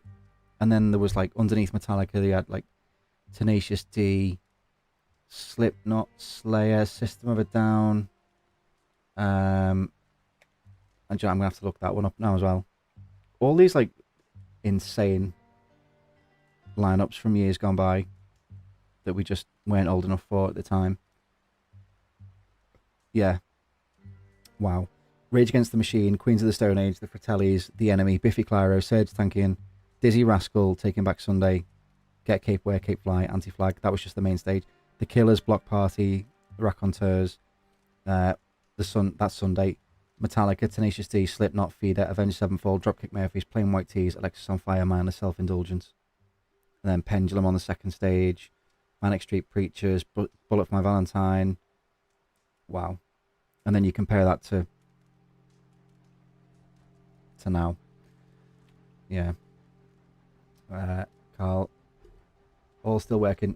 Cheers, Carl. Thank you. Yeah, I'm just a bit paranoid that everything's going wrong because this is the first time. So for anybody new who's just recently joined, tonight's basically just like a test run. It's our fourth birthday. It's the channel's fourth birthday. So we just thought we wanted to get into live streaming. Not all the time, but like if there's things that like for when the download announcement happens in a few weeks, we might be doing a live stream for that. And any other big things that we want to cover. It'd be nice to get do something live, and then people can get in the chat and we can talk about it and stuff. So tonight was just kind of like a test run, and I'm just paranoid that everything's gonna go wrong because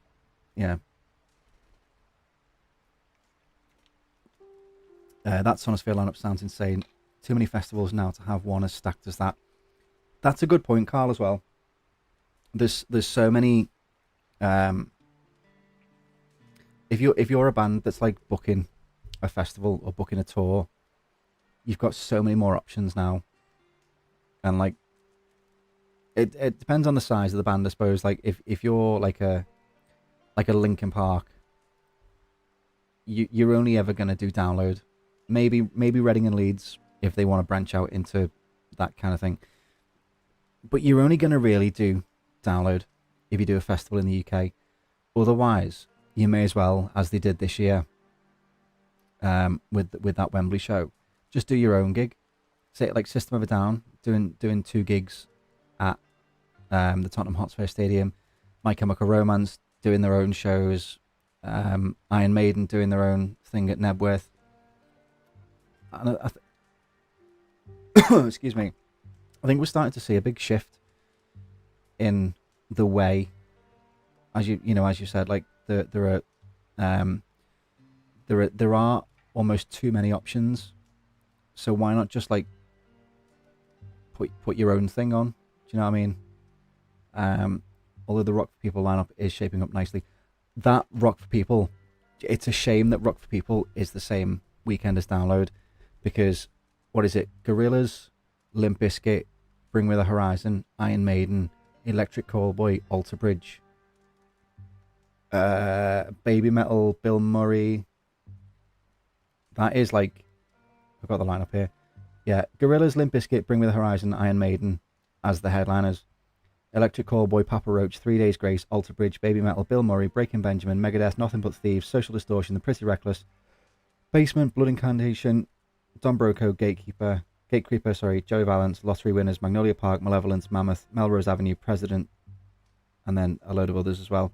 Like, I imagine some of those will be a download as well, but seeing all of those together, being able to see Gorillaz, Bring Me the Horizon, Limp Bizkit, and Iron Maiden with the same ticket is just insane. Hopefully, download have kind of like, managed to get some of those. I know, but it is the same weekend, so you're not, you are quite limited to when those bands can play. Excuse me. From Rock People, yeah. Dan, any predictions for the Vengaboys slot at download next year? It's a hard one to judge, because if you're download, you've just seen the Doghouse sell out, or completely fill out. I have never seen the Village that busy at download in 12 years of going. I have never seen any area of the campsite that busy. So do you double down and go, well, we'll put a big name on every year? Or do you kind of need to reel it back a little bit because of health and safety? And because we struggled getting into that tent. And you've got to think, are people going to be dancing and pushing and stuff? Is there a safety issue? Because you don't have the same kind of freedom that you do. You can account for capacity issues in the main arena, and that's part of the health and safety of it. But I don't think they were expecting that many people to actually turn up for Vengaboys, not realizing that this is what people have been asking for over a decade now at download. We just want a bit of silliness. Sorry, I realize this isn't sponsored by Pepsi, by the way, as I said before, but Eiffel 65 would be a really good one. I think something a little bit cheesy, but I mean, I saw people saying about Steps or S Club 7 or 5 or Blue, or they would all be really good picks. Bewitched was another one I saw, and I do think none of those, with the exception of maybe S Club 7, none of those bands are as big as the Vengaboys. I think the Vengaboys was something really special, because they are the party band, I saw a lot of people saying Scooter as well, and I'm yeah, I could see that. Maybe not prediction, but I would. Do you know what? Fuck it. Disregard everything I've just said and get the Backstreet Boys, please. Disregard everything I've just said about crowd safety. As long as I'm in the tent, it doesn't matter. Backstreet Boys at download. That, yeah, it needs to happen. Aqua would be, yeah, that would be, yeah. We'd all have to be dressed up as Barbie. Just a shame Rock for People is the same weekend as download. Yeah. Honestly, if it was any other weekend, we'd find a way to do both, Carl. It's just, I will never not go to download, I don't think. Even if the lineup was awful, I can't see a world where I don't end up going to download. Because I think I'd miss it too much. It's got such a sentimental place for me that even if we were having a great time at Rock for People the same weekend, I'd be missing it. I'd be thinking, God, it's download. What's going on at download? Sorry, it was Dunk. It was called. Oh, sorry, from Ticks are quite cheap for Rock People. Yeah. I suppose the other, even if it wasn't the same weekend as download, I suppose it is great value for money. I think the thing for us as well is getting there. Where is it? Czechia, is it? So that there's flights and there's other things to take into consideration.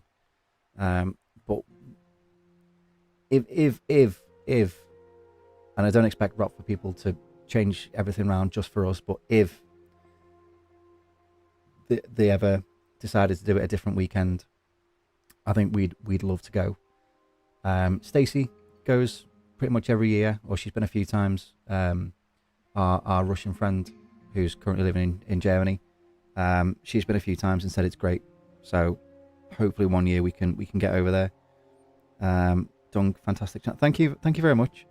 This, as I say, this is all like, this is a bit different doing it this way than sitting down having like a kind of goal of what we're saying for like the purpose of a video, saying it, cutting out all the fluff, and then uploading it to YouTube. So thank you for, I'm glad people are enjoying it. I'm enjoying doing it. It was called Reading Rock, Jazz and Blues Festival. Was it? Rock, Jazz and Blues. See, even that sounds more interesting than just like what it is now. They had proper themed days, a goth day, an indie day, John Peel type bands with Peel introducing. Wow. So it was a lot more diverse and a lot more catering to people then. I would have loved to have gone back. Like you go back through some of the old lineup posters and you think I would have loved to have seen that. But who knows? I think we all know it'll never get back to that. But I think with I don't know about Reading this year, but Leeds was very empty. Even on the Chapel Roan day, according to Sam. And Bring Me the Horizon, Limp Bizkit and Enter Shikari wasn't enough to bring in like a full crowd to Leeds this year. So maybe if it's hitting them where it hurts, maybe they will kind of like book their ideas up. Who knows? But like we were saying with Sonosphere and Download, I think Reading and Leeds needs that competition. Something needs to come along and be like, we're going to take the bands that you should be having on and we're going to do what you do better. So that you need, so that Leeds Fest, Reading, I keep saying Leeds Fest, it's because I'm Northern, but Reading and Leeds, like, have to turn around and kind of look at themselves and go, why aren't we do you know the real reason that Reading and Leeds struggles, or not struggles, but like why it was so empty this year, is because if you think of any other festival, let me just take a quick drink. If you think of any other festival in the UK, at least,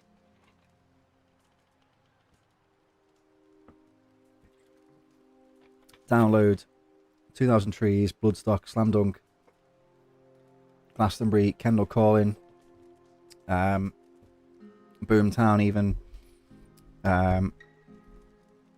If you look at any of those festivals,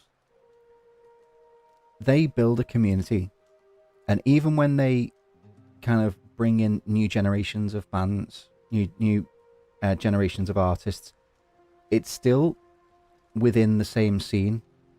So like, even though people had a problem with the last, Queens of the Stone Age, Fall Out Boy, and then this year's headliners, like, Sleep Token was obviously very controversial. They're still in the same, like, scope. They're still in the same, like fans of Green Day will still be fans of like the likes of fans of Black Sabbath and Metallica and whatever. It's still the same. It's appealing to the same same kind of people, same kind of fans. It's just, it will update the bands so that like the young people that are starting to go to festivals for the first time will enjoy it. Whereas what Reading and Leeds did was they went,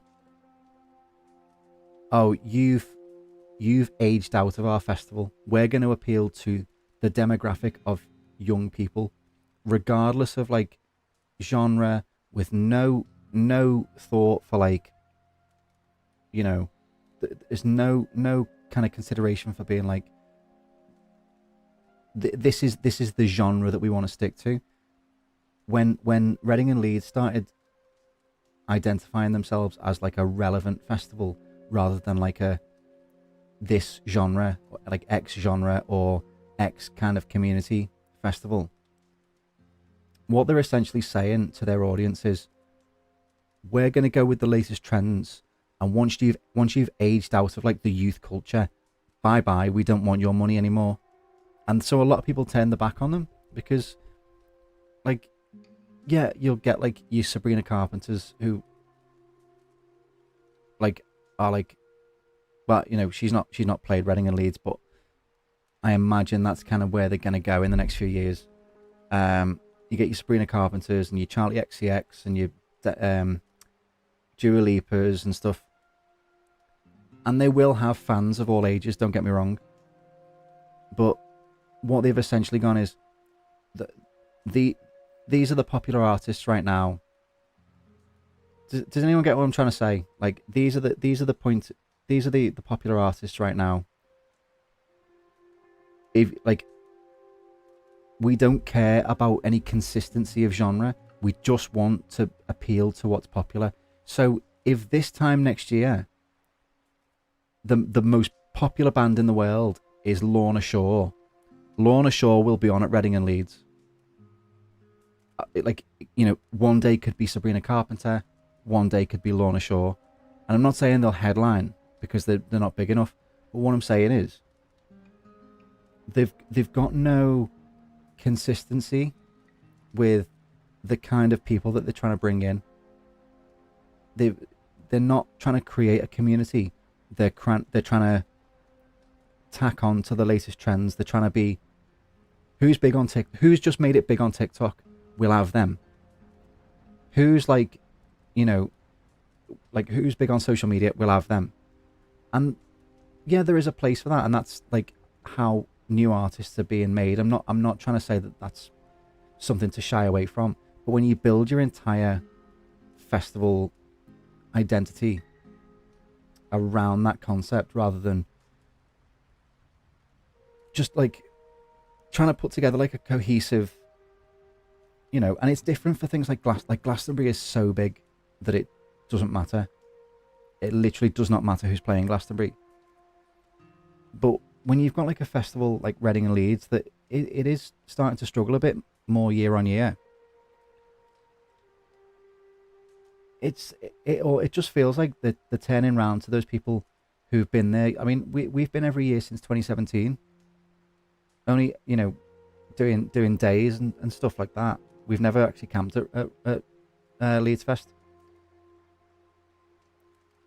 But when you're essentially saying to those people who've been coming to your festival for year on year on year, loyal customers who want to be part of the community, and you go in, we want to just appeal to the kids, like you've kind of like aged out of our festival, we're going to appeal to them. That's fine in like a we want to support new artists kind of way, but it just feels like Leeds have really, I keep saying just Leeds again, but it really feels like they've just kind of turned around to everyone and gone like, goodbye, old man.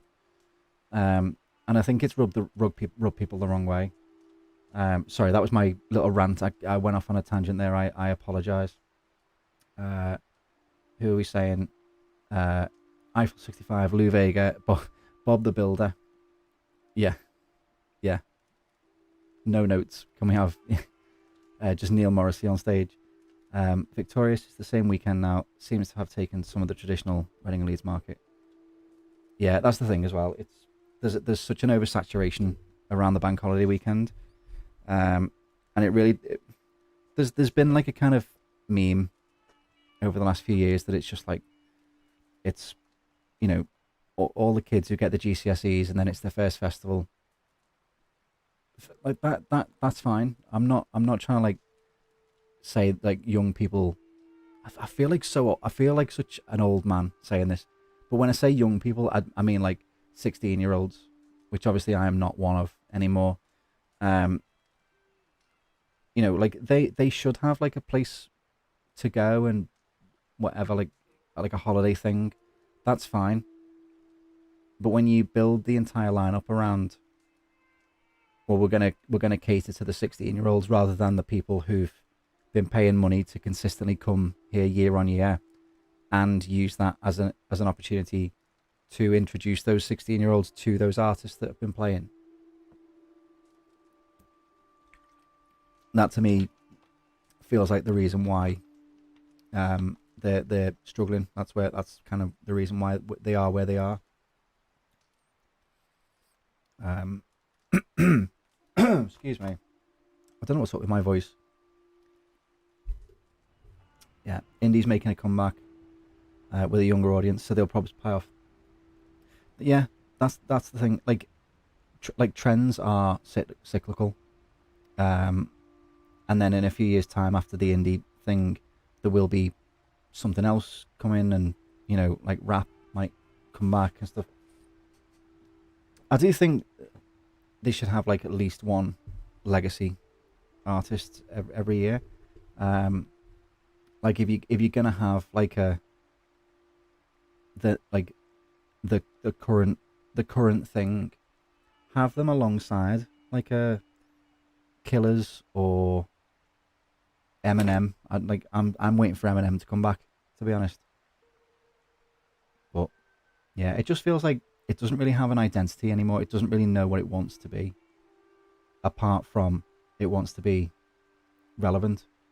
And I think just trying to like follow the trends. This is the best way I can put it. Leeds Fest or Reading and Leeds used to set the trends, not follow them.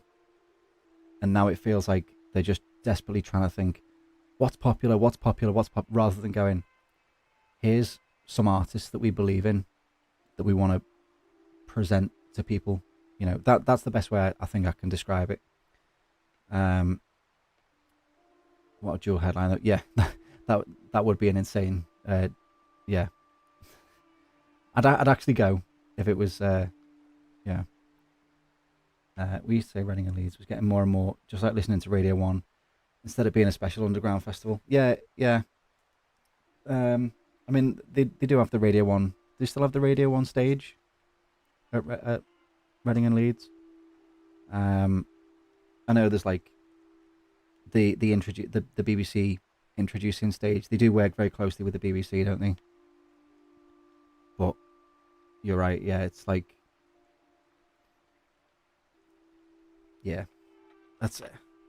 It's just frustrating looking at some of the old lineups and thinking, God, this used to be such a good festival, and that was before I started doing more than one festival every year.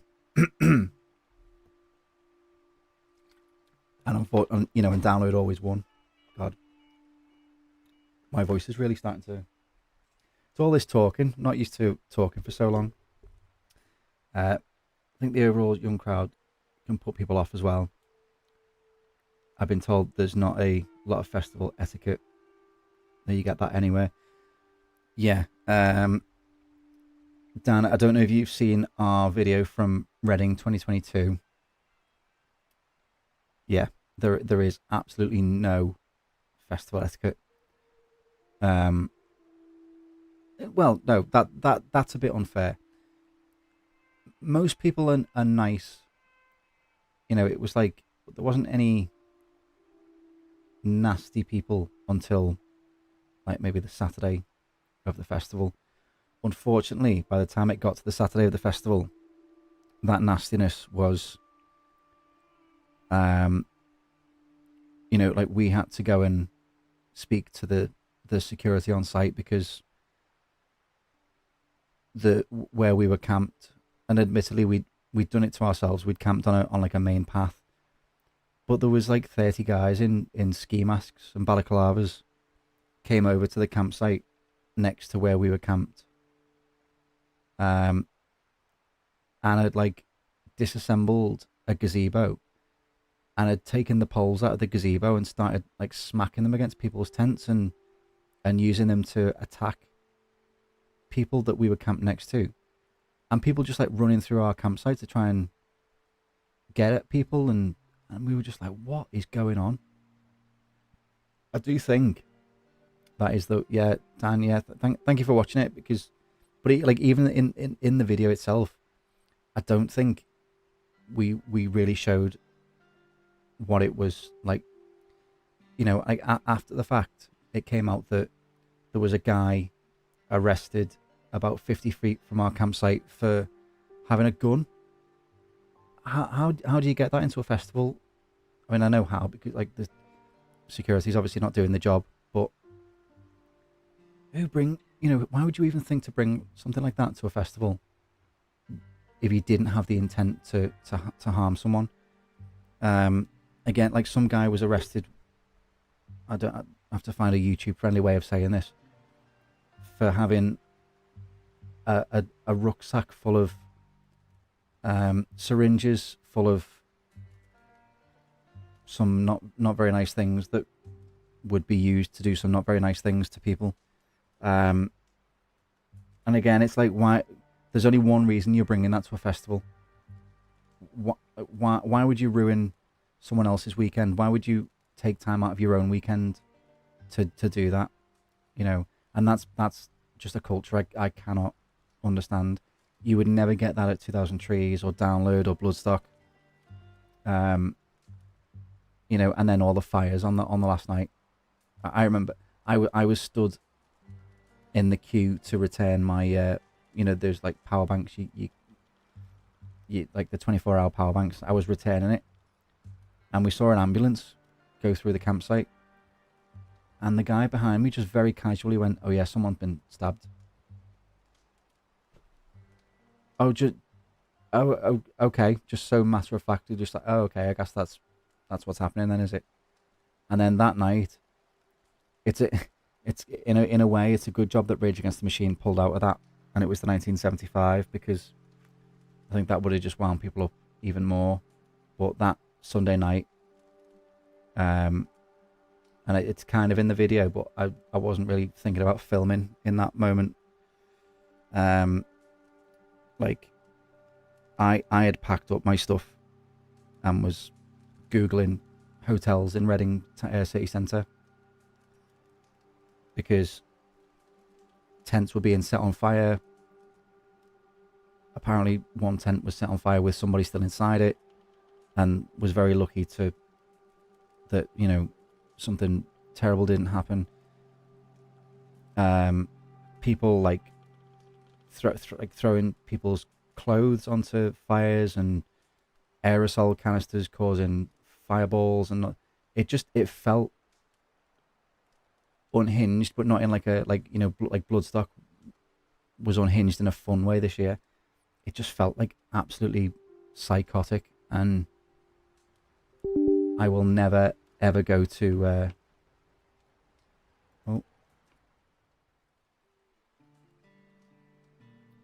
are we good? Something's just beeped. Are we still here?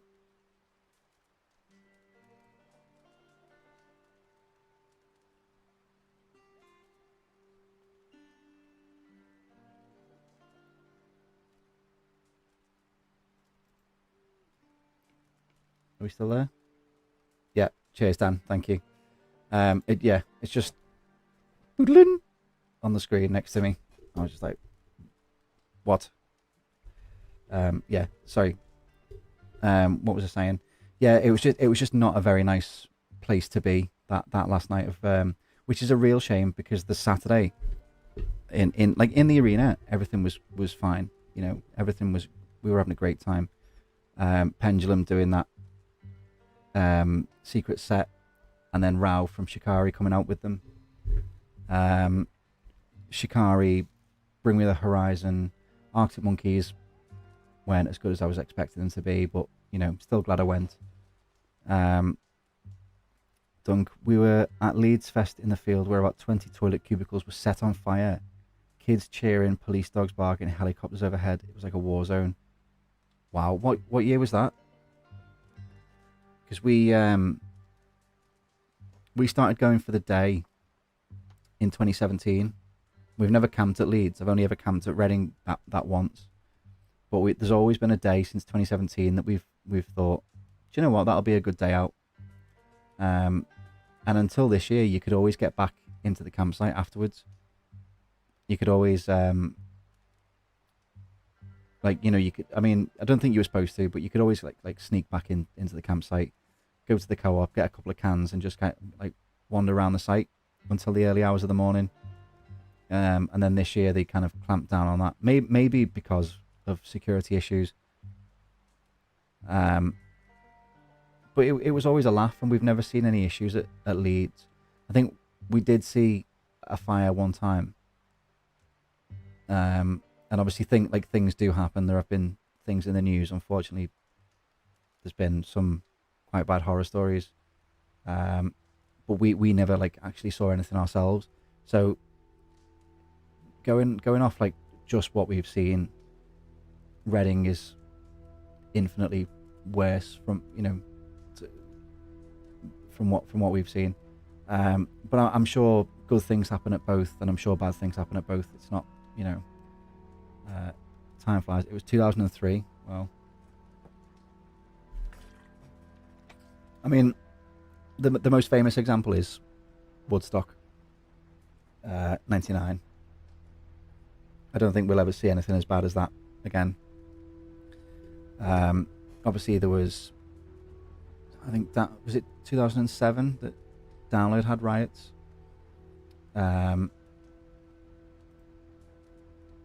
I think that wasn't there a big argument between something about My Chemical Romance being there caused a lot of arguments and conflict and stuff, which just seems silly now, because there was all this to do about My Chemical Romance at the time. Some female mates had never camped since. Wow. And that's such a shame, because I can't understand why someone would go to a festival with the intent of ruining it for somebody else. And then as well, if you're looking at it purely selfishly, ruining it for yourself. What?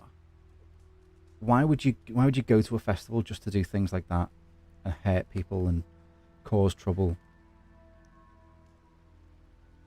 You can do that on a night out. If you want to start a fight, I mean, you shouldn't do this, obviously.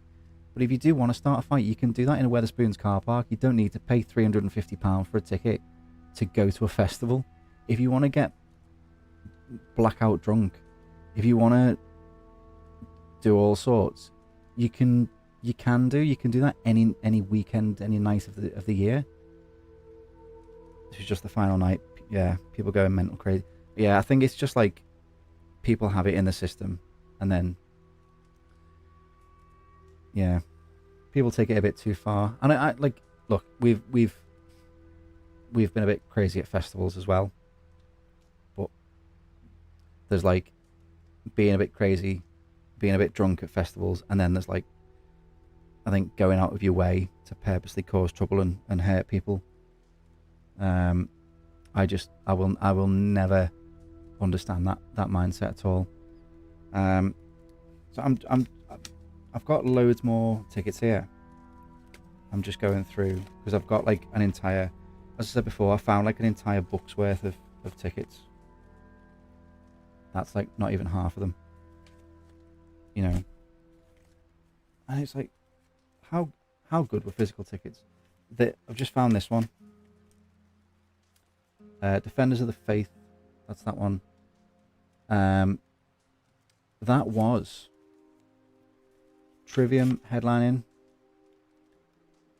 with In Flames and I want to say Ghost. I could be wrong. No, 2011. No, I don't think it was Ghost. It was Trivium and In Flames. Was it Whitechapel maybe? But anyway, Trivium signed it, and yeah,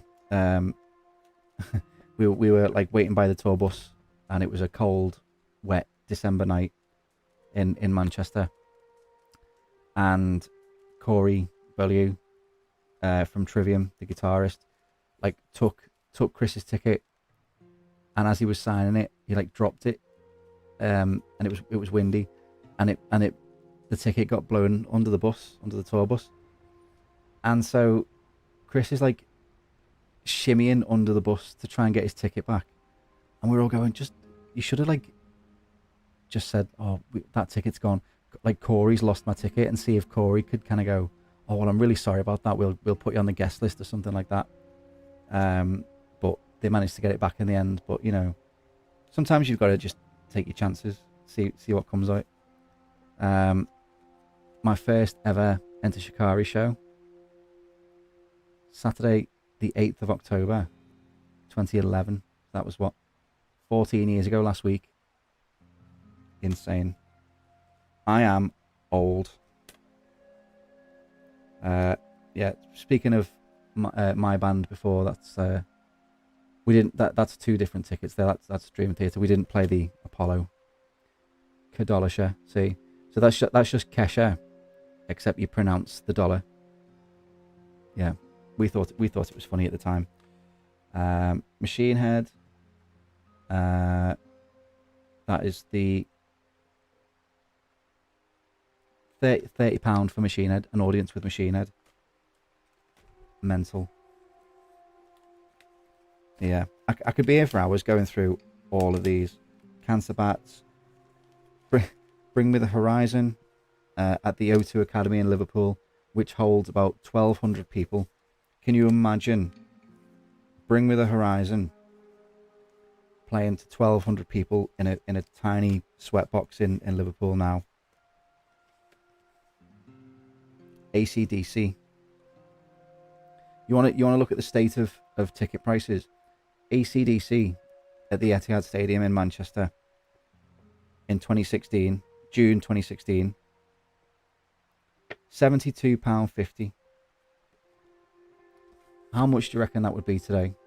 Well, I think they played in Edinburgh.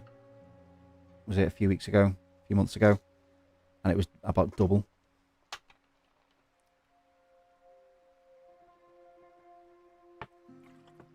But that show in 2016 was on the Thursday of Download.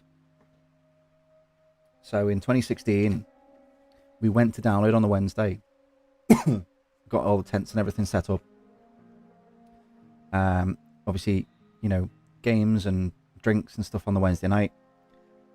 And then me and my friend David, we left the site, drove up to Manchester, went to see AC/DC at the Etihad. We were going to come back to Download that same night. We got stuck in traffic, had to turn around and come back home. So that is the only night that I've not been at Download since. Came back to Download on the Friday morning. And then the headliners for 2016 was, where are we? Rammstein, Black Sabbath, Iron Maiden. So AC/DC was the Thursday of that Download. So that weekend for me went AC/DC, Rammstein, Black Sabbath, Iron Maiden. I don't think anyone will ever have a weekend like that ever again. Just look how good. Like, that's the ticket from 2016. Look how there's just so much thought put into it. You know, it just looks nice. It just looks special, as if like you're supposed to keep them as a keepsake. And those ones that I think I'm pretty sure it was Download. Those ones that they sent out this year, where it was just like a plain bit of cardboard. It really wound me up, because it's just like you're asking people to pay extra money for this ticket. The least you could do is put like the festival logo on it, and it wasn't even that. It was just like I'm 95% certain it was Download Festival, and it was just Download Festival, bit of a in like standard like Arial font or whatever it was. It just feels like, what are we actually paying you for then, if you're just gonna, you know, you get people making their own tickets and selling them online, who do a much better job, and rather than like Download hiring those people to do tickets for them, they just, yeah, I don't want to get too negative because, you know, it's supposed to be reminiscing and having fun. Avenged Sevenfold, £45.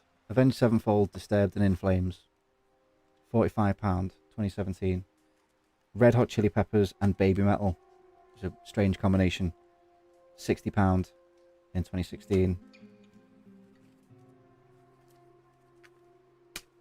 I mean, they're all blue tack together as well. So this, trying to separate them all out. What's this one? This is another one that's signed. Who's this by? Oh, Shikari again. Typical. Where was that one? The Liverpool Olympia in 2017. So the amount of signatures from those lot I've got. And then tickets started getting... You can literally track like the progression of the state of tickets, because then you start getting into the ones that you'd have to like print at home yourself. Look, like when you know, I think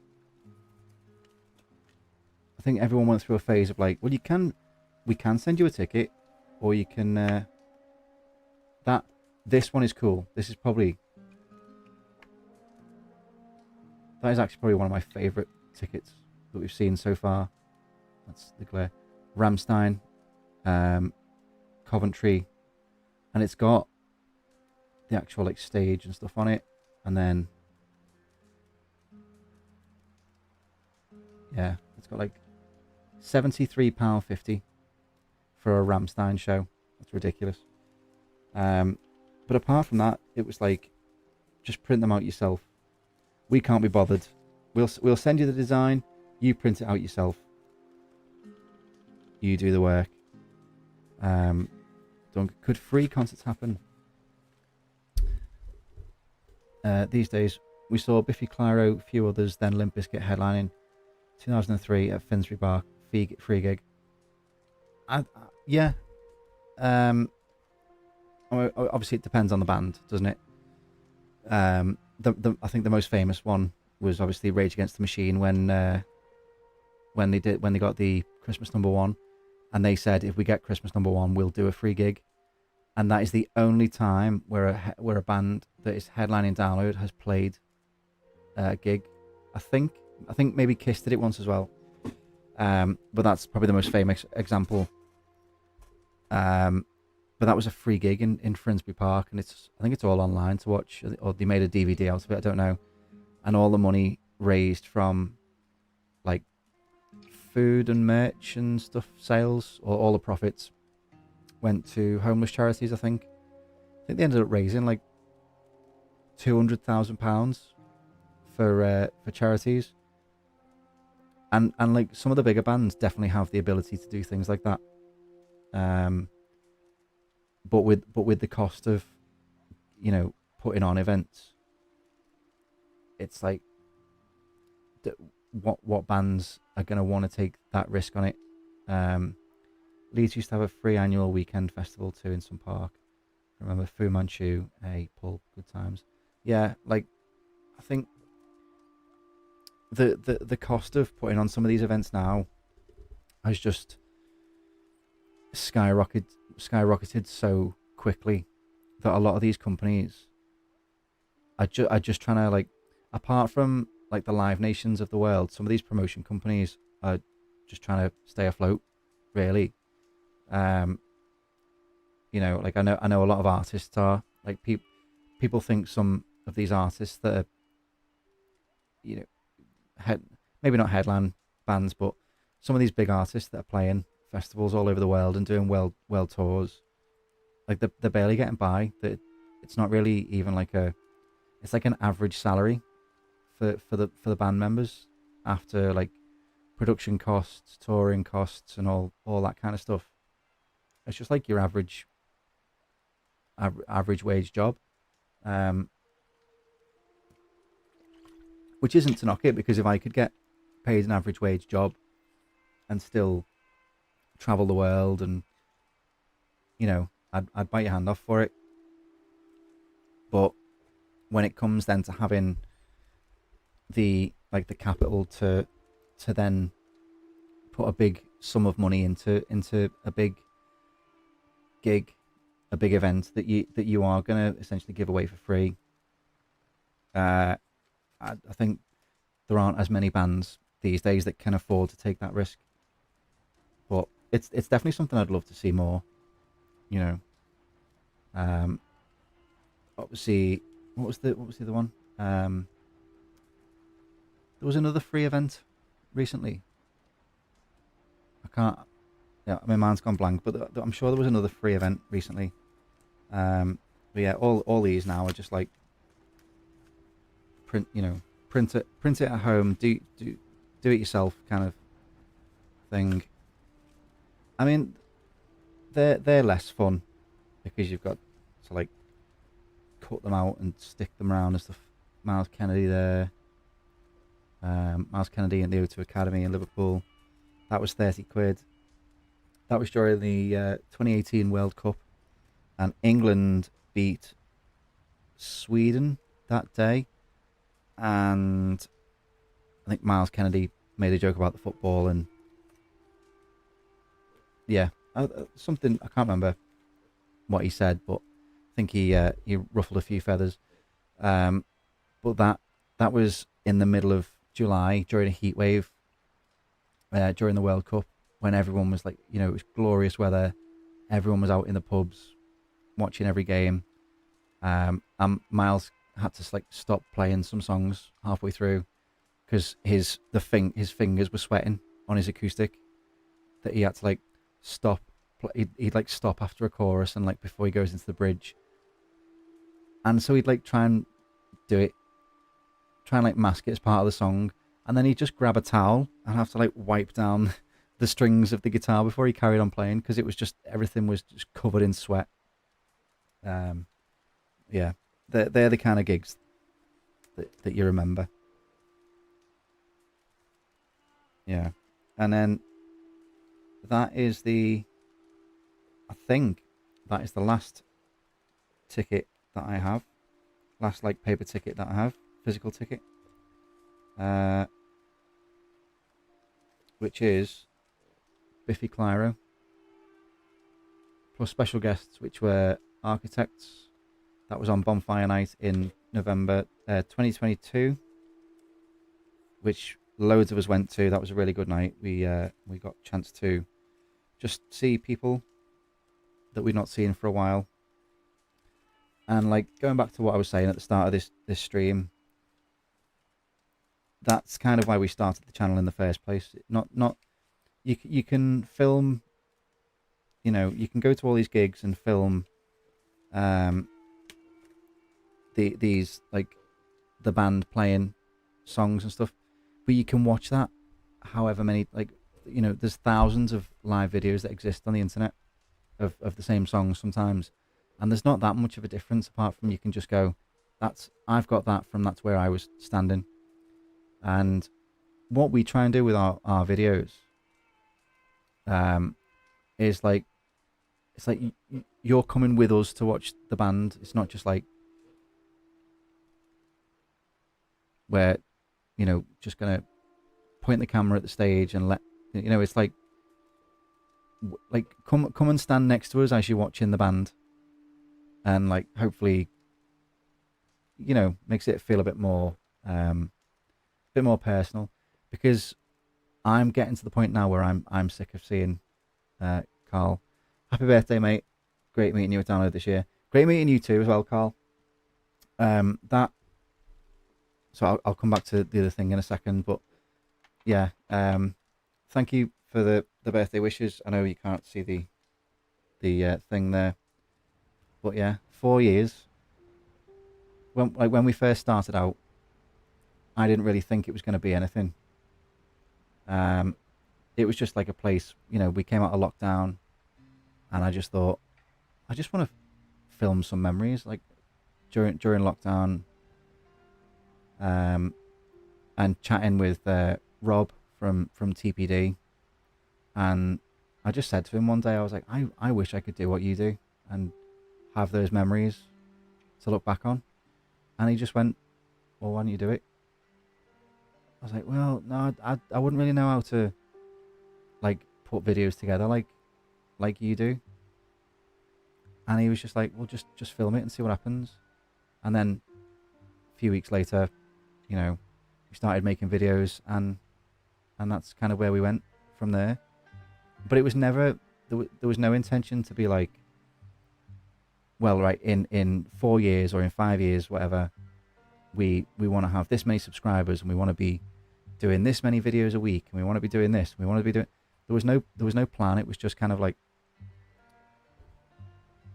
I spent lockdown wishing that I had more memories to look back on, you know, and in years to come, we'll have like a catalogue of videos of just us as friends, just hanging out, and if other people enjoy what we do, then that's an added bonus. So thank you, Carl. Thank you to everyone watching, by the way, because yeah, this is like a brand new thing for us, and it's just me tonight because the others are watching Shikari and Watford. But in the future, there will be times where we, you know, there might be a few of us streaming together when there's like something to like it for the download announcement, for example, is probably the next one that's coming up. We want to do things like maybe like a Christmas games night, or like a, you know, something fun, something Christmassy. Might be a bit too soon to try and sort something out for Halloween, but who knows. Dan Gibby's Digital Scrapbook was a great name as well back then. Thank you. Yeah, it was. Yeah, that it because that's what it was. It was literally just like my digital scrapbook. There was no, you know, like with all the like this is a scrapbook of just tickets, just random like bits of paper and stuff. There's no like rhyme or reason to it. There was no intention of you know, I want to make a video that says this or does this or whatever. It was just like, I just want to film me and my friends having fun, because we've just spent the last 18 months or whatever it was stuck inside doing nothing. And it made me realize I actually don't have that many videos and photos of us all up to this point to look back on. So it's just nice to have. Hi Oscar, sorry you couldn't join earlier, but happy birthday to the channel. Love it. Been here since 2022. It was absolutely amazing meeting you at Download, and cheers for the t-shirt. You're very welcome, Oscar. Thank you so much. It was great to and sorry, another drink. It was great to meet everybody at that thing we did at Download this year. That was such a, like, out of the last 4 years, that was such a highlight. Just like getting to talk to people. Yeah, I felt really weird in a good way. I felt really weird after that, because it was kind of like I was not expecting that many people to turn up. And even though it was, you know, it wasn't just us, it was Dilcam and SMTV and the Ragamuffins and the Arnolds. Even though like it was more than just us, it felt like it was just nice to have like a community of people that, yeah, like kind of like, as I was just saying then, when we started it, there was no intention to do anything like that. There was no intention to be, oh well, you know, maybe people will watch every time we upload, or anything like that, or we'll do any like meet and greets or crossover things. It was literally just, I want to film us having fun. And next thing, it was do you know, the thing that really kicked it off was the Slam Dunk video in 2023. I want to say 23, the year that everything was bad, and we made a video complaining about everything. Basically, I think it's literally called the worst festival we ever been to, which is a bit of a clickbait title, but it was also true. And yeah, I don't want to get in trouble with Slam Dunk anymore because they already don't like us, I don't think, after that. But my argument to that is put on a better festival, and if you put on a good festival, we'll say in the video it's a good festival. If you make mistakes, we're gonna highlight that. We're not gonna, we're not gonna sugarcoat things and be like, oh well, I didn't get to eat for 15 hours, and the disabled, someone who needed the access toilet had to wait for 40 minutes. But it was a good day. It's like, no, these are genuine consent. Like, if people aren't able to eat for 15 hours, and if someone who needs the access toilets aren't able to access the access toilets, they're not very accessible, and that's dangerous. So I think that's kind of where we shifted a little bit to, like, yes, we want to have fun. Excuse me. Yes, we want to have fun doing what we're doing, but we can also point out things that, like, if someone had never been to a festival before, say if someone had never been to Slam Dunk before, and they're wondering what's it like, what is Slam Dunk Festival actually like, and we can go, it was actually that year not the best, but we're going to go again next year. And we did. I went to South the year after, and it was great because they'd improved things, and we gave it a chance. And so, like, we highlighted all the good bits the year after. So it's not just like we're there to, moan. We're not just there to, say anything that we don't believe in, really. I think that first Slam Dunk video in 2023 was the pivot towards, oh, well, maybe we can actually make this educational and interesting and informative, rather than just us having fun. We can tell the story of what that festival was like through the lens of us having fun or not having fun. Like, if things go wrong, show that. If things aren't up to scratch, show that, and, like, show our reaction to it and how we feel about it. Because then, like, someone might watch that video and be like, oh, well, they didn't look like they were having a lot of fun. Like, what was wrong with it? Because, yeah, like, that day, I remember I didn't eat for 15 hours because the queues were that big. It was dangerous to even try and walk past the food vendors.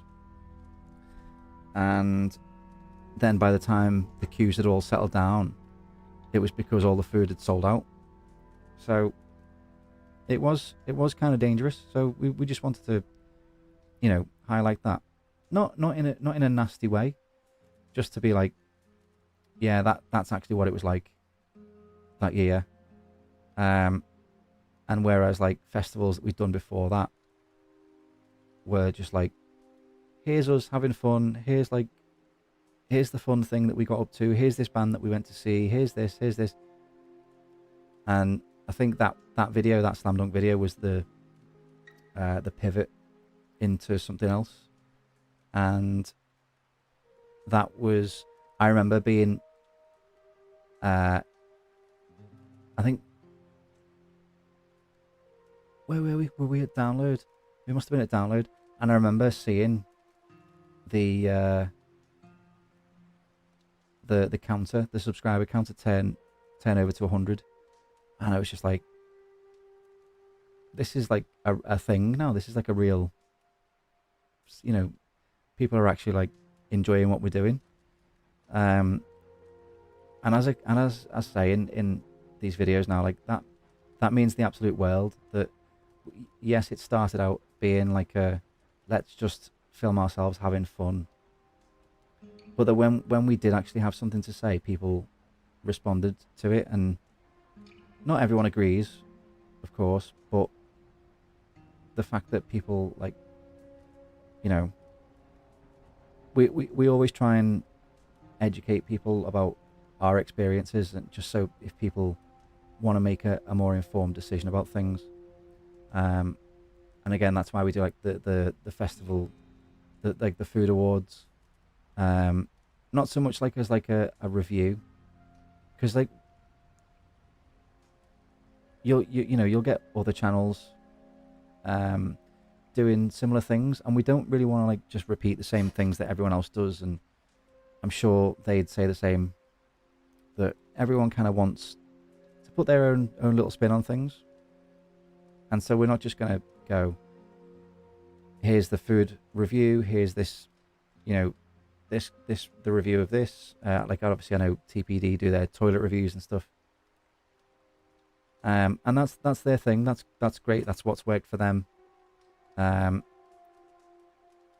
but so we kind of like want to tweak things a little bit and just be like, yeah, here's our favorite food vendor of this festival.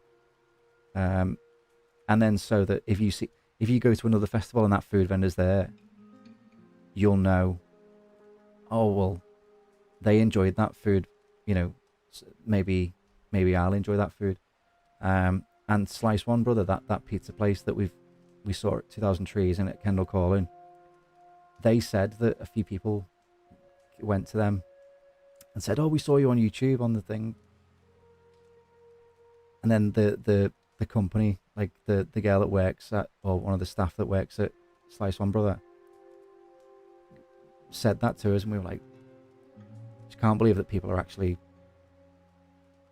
you know, that people actually care what we say in these like silly little videos that predominantly are still just us having fun at these events that we get to go to. The biggest shift for me was when we hit 1,000 subscribers between 2000 Trees and Bloodstock in 2023. So that was insane, because it was just like we'd gone from having about 37 subscribers at the start of summer, then hitting 100, and then within a few months, oomph. And what do you know what I think did it was again, it was Rob, Rob Callis, TPD, gave us a shout out in their download video, and next thing it just went boom, and like 800 people appeared out of nowhere, which is insane. So I know a lot of people have hit that followers now have discovered us through TPD. But then like we got to 1,000 subscribers, and then we got accreditation for Bloodstock,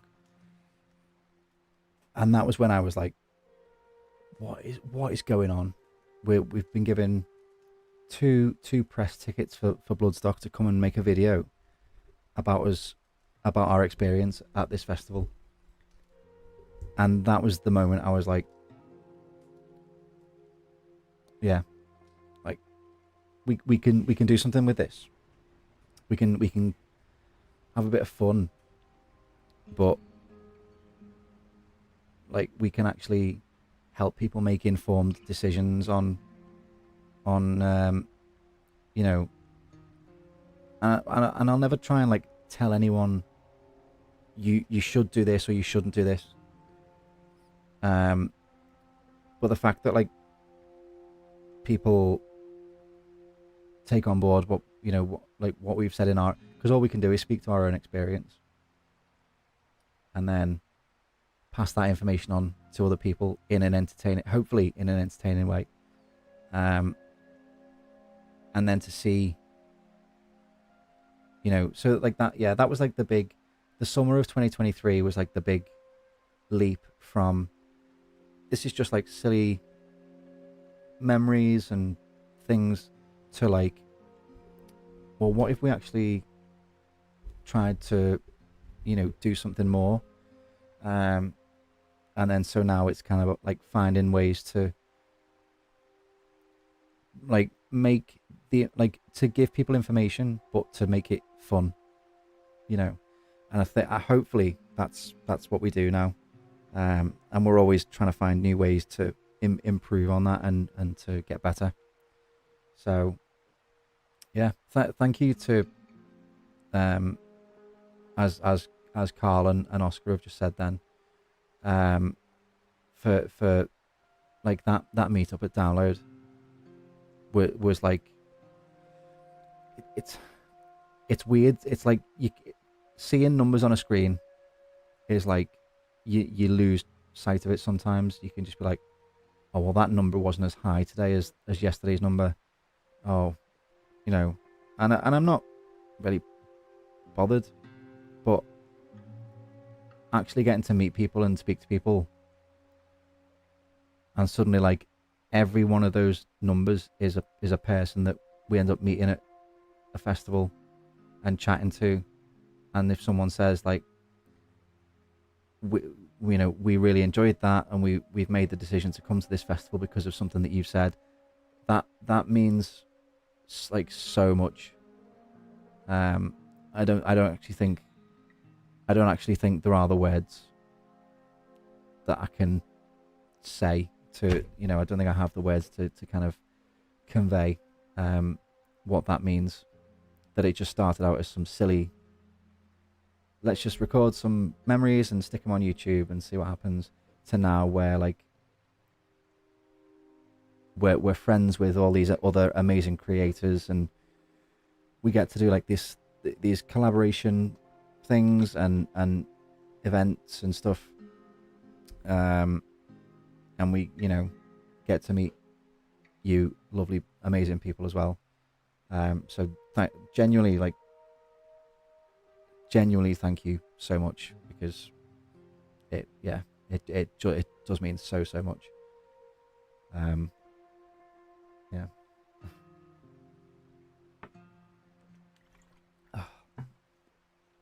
Well, yeah. So tonight was not going to go for too much longer, because we've been going for nearly 3 hours now. And as I said, tonight was just about making sure that everything was working properly, and we knew how things kind of felt, technical issues wise and other things. So everything seems to, for the a couple of issues to start with, but for the most part everything seems to have gone quite smooth. In the future we're going to be we've got a couple of videos like in the works. We want to do I'm currently working on a video essay that should be up in the next week or so, because it's about Halloween, or something Halloween adjacent. And then if we can get something else in that we've got planned before Halloween, then we will do. If not, we'll save it for next Halloween, because it's a really fun idea, and I don't want to give too much away just yet.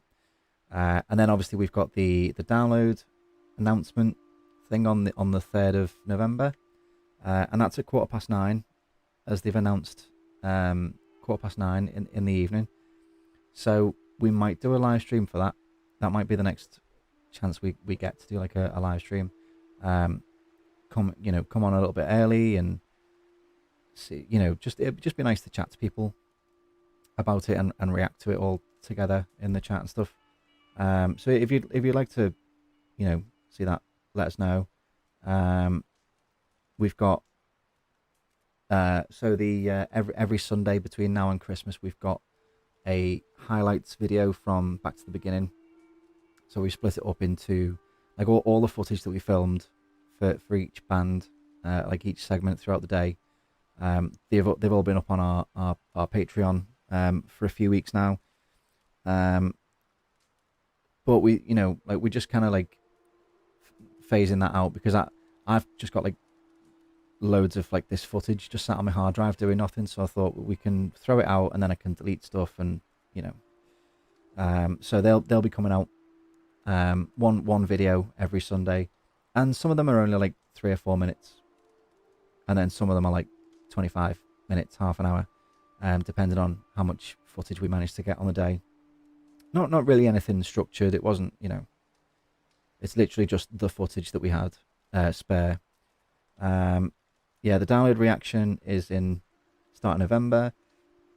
And then around the same time, we've got the so Sam and Katie went to see Linkin Park in the summer, and part of the problem of having such a busy summer this year, like we did 8 festivals this year, and Back to the Beginning, and a couple of other big videos, and all the guides that we were doing, and we had the Linkin Park video, which is, like Sam and Katie just went to the Wembley gig, and we just didn't have time to get around to making that video at the time.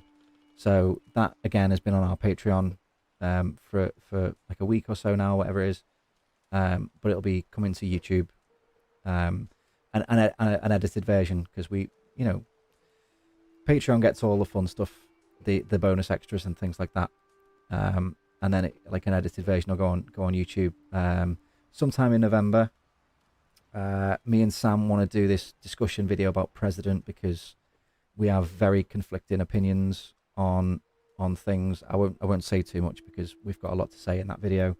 And then I've literally got, like, you should see my phone. I've got like notes of video ideas that we want to get working on and stuff.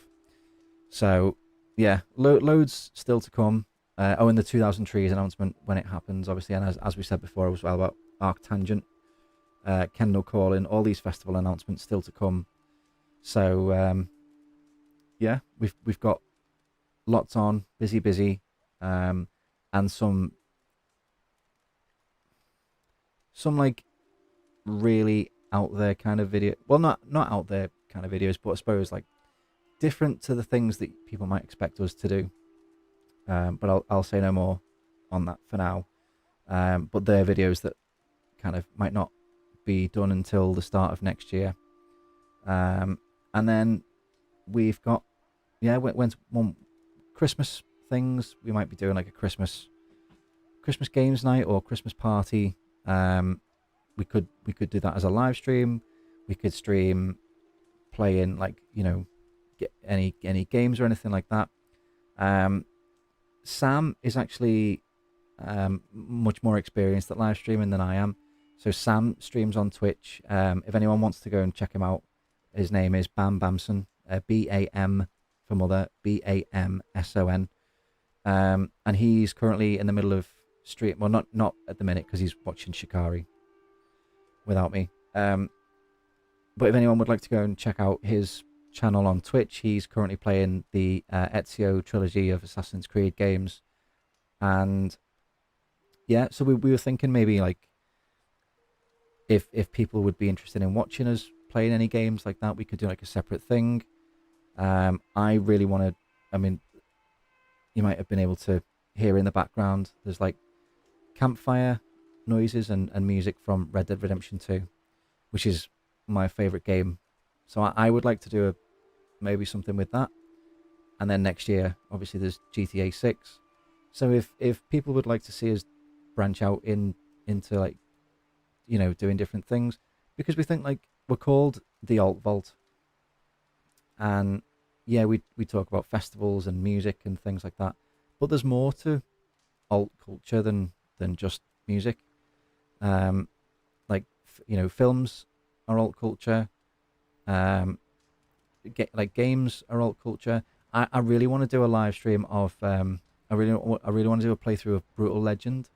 If anyone remembers that game where Jack Black plays a roadie, and you have to like beat all these like demonic creatures and stuff. If anyone remembers that game, it was genuinely an amazing game. Like Ozzy Osbourne was in it, like doing his own voice. A few other celebrities as well, and obviously Jack Black voices the main character. But it's all set around this, like, it's all inspired by classic album, like heavy metal rock albums and songs and stuff. So that might be fun. If I can set it up, I would really like to do some Guitar Hero, but that might be very difficult to get it going through the PC. Who knows? But we'll see. So, yeah, lots of ideas for the future. Thank you. I mean, we'll probably stay here for another few minutes just to, keep winding down. But again, I just want to say a massive thank you.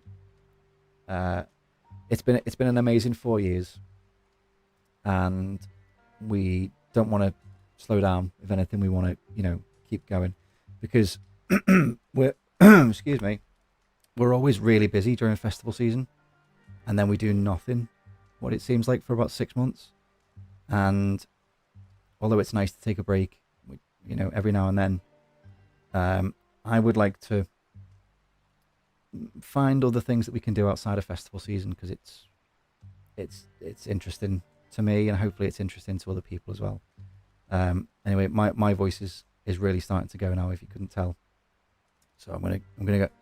I'm gonna go in a second. But I just really do want to say so a massive thank you to everybody who supported this channel over the last 4 years.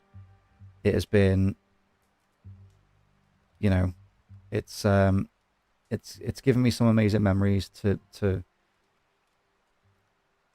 it's given me some opportunities that I wouldn't have had. Cheers, Dan. Thank you very much. Thank you, Dunk, as well. Sorry, I missed that. Hope it all keeps growing for you. Yeah, thank you. So, very briefly, like, our goal this year, we started this year on 2,200 subscribers, and I thought, do you know what? If we can get to 3,000 by the end of the year, that'll be pretty good going. And then the Back to the Beginning event got announced, and we managed to get tickets for that. And I thought, do you know what? We might get a couple of views out of that, because it's a very special event. Might get a couple of new subs. I think we'll hit that target. And then, so I don't know if I've actually mentioned this in another video, the story of that. I'll just say this before we wrap up. So while we were at the Back to the Beginning show, I filmed Ozzy coming on stage. And it was literally, when he came on stage doing his solo set, just a completely unedited 6-minute video of Ozzy Osbourne coming on stage for the last time as a solo artist. I uploaded that video while Ozzy was still on stage. I thought, I'll put it, might not have great signal. I'll start the upload now, and I'll just put my phone away, or I'll carry on filming some other bits. And what I forgot was that the live stream of the event was 2 hours behind. So my video of Ozzy Osbourne coming on stage, like, got uploaded pretty much instantly, because the signal I must have just got lucky with it. So that video went up pretty much like a minute or two after, while Ozzy was still halfway through his first song or his second song or whatever it was. I checked my phone at the end of Ozzy's set, in the gap between, I went to get another pint, and that video had 30,000 views, and we'd got about 300 new subscribers, and I was like, what is going on here? And then we filmed, we'd filmed like other bits of the Ozzy thing. So then I uploaded the one of Black Sabbath coming on stage, and then the one of Sabbath coming off stage for the last ever time, the final, with all the fireworks and everything else. So three of those big videos, basically just like unedited live videos. And on the walk back to the Airbnb, I was literally like, refresh, and it was going up and up and up and up, and I was like, what is this? What is going on? That first video that I uploaded of Ozzy coming on stage is currently on 773,000 views, over 750,000 views. The one of Sabbath coming on stage is on nearly 500,000, and the one of Sabbath closing for the last time is on about 350,000, and we're now on about 4,870 subscribers, which like is far and away any more than what any of us were hoping for this year. As I said, like we'd aimed for 3,000. We thought if we can get to 3,000, that you know we'll be more than happy with that. We'd love that. And now we're kind of staring down 5,000, and it's like, yeah, it's not about the numbers, but it's about like all of a sudden it's become like a tangible thing, and people say, oh, I discovered your video, and I've and then like some of you guys have mentioned, like when we get the chance to meet up with you, and then getting to speak to people as like actual people more than just like you're a number on a screen or you're a name in a comment or whatever, as like actual people. It really is indescribable. So we do not plan on slowing down. We want to keep making stuff, and we want to keep making fun stuff. I had a lot of I had a lot of fun putting that Las Vegas video together, and that was very different because that wasn't just like a standard vlog. That was very much had like something that had something to say, and not everyone liked it. Not everyone wanted to sit down and watch an 1 hour 40-minute video of me and Sam messing about in Vegas. That's fine, but I was really proud of that video, and I think some people really enjoyed it. But we want to keep making stuff that's fun and exciting for us. And we've got the team. We've got me and Sam and Al and Izzy. Shane has taken a bit of a step back. Shane is not really like, he's still going to be in videos, when we're at events and stuff. But he's got a full-time job. He's got 2 kids, and it just, it's completely fair for him to have those priorities. So like, it's not like we're not friends. No one's had a falling out or anything like that. So you'll still see him in videos like when we do gigs and things like that. But he's not really like part of the team, as it were, at the minute. Whether or not he wants to come back is completely up to him, and we will support him either way, because we love him. But yeah, so the 4 of us have got ideas, we've got plans, but obviously we kind of do this in between having jobs ourselves and lives and stuff. But seeing that like the numbers are going up, and again, it's not about the numbers, but it, like, when making the decision on how much time to commit to this as like a project that's worth maybe investing a bit of money into and a bit of time into, seeing us being so far ahead of where we thought we'd be this time, this time last year, and again getting to meet so many people this year, at Download, at that meet and greet, at 2000 Trees, at Kendall Calling, at Bloodstock, and anywhere else that people have come up to us. It all just makes it feel worth it. Like if there's some days where I'm going, oh, I can't really be bothered, which it just doesn't happen very often, but sometimes it's like, oh, that can wait until tomorrow. It makes any like bits of stress that this does come with, and again, there's not much stress that comes with this at all, but it all just makes it worth it to get to speak to people like you guys here right now watching. So yeah, and I know I tend to just keep repeating myself, but if it's worth saying once, it's worth saying twice. So thank you so much for all of your support over the years, and we do not have any intention of slowing down. So thank you very much. I'm going to go because my voice is starting to hurt. Yeah, can't really think of anything fun or clever to say to sign off apart from, again, thank you so much. We will be so that next live stream, if we can get one sorted, if we can get that Halloween one sorted, then we'll be live once more before Halloween. If not, probably the next time we go live will be for the download announcement on the Monday the 3rd of November, which is just under 3 weeks away. So take care to you all, and we will see you in the next one. Toodles.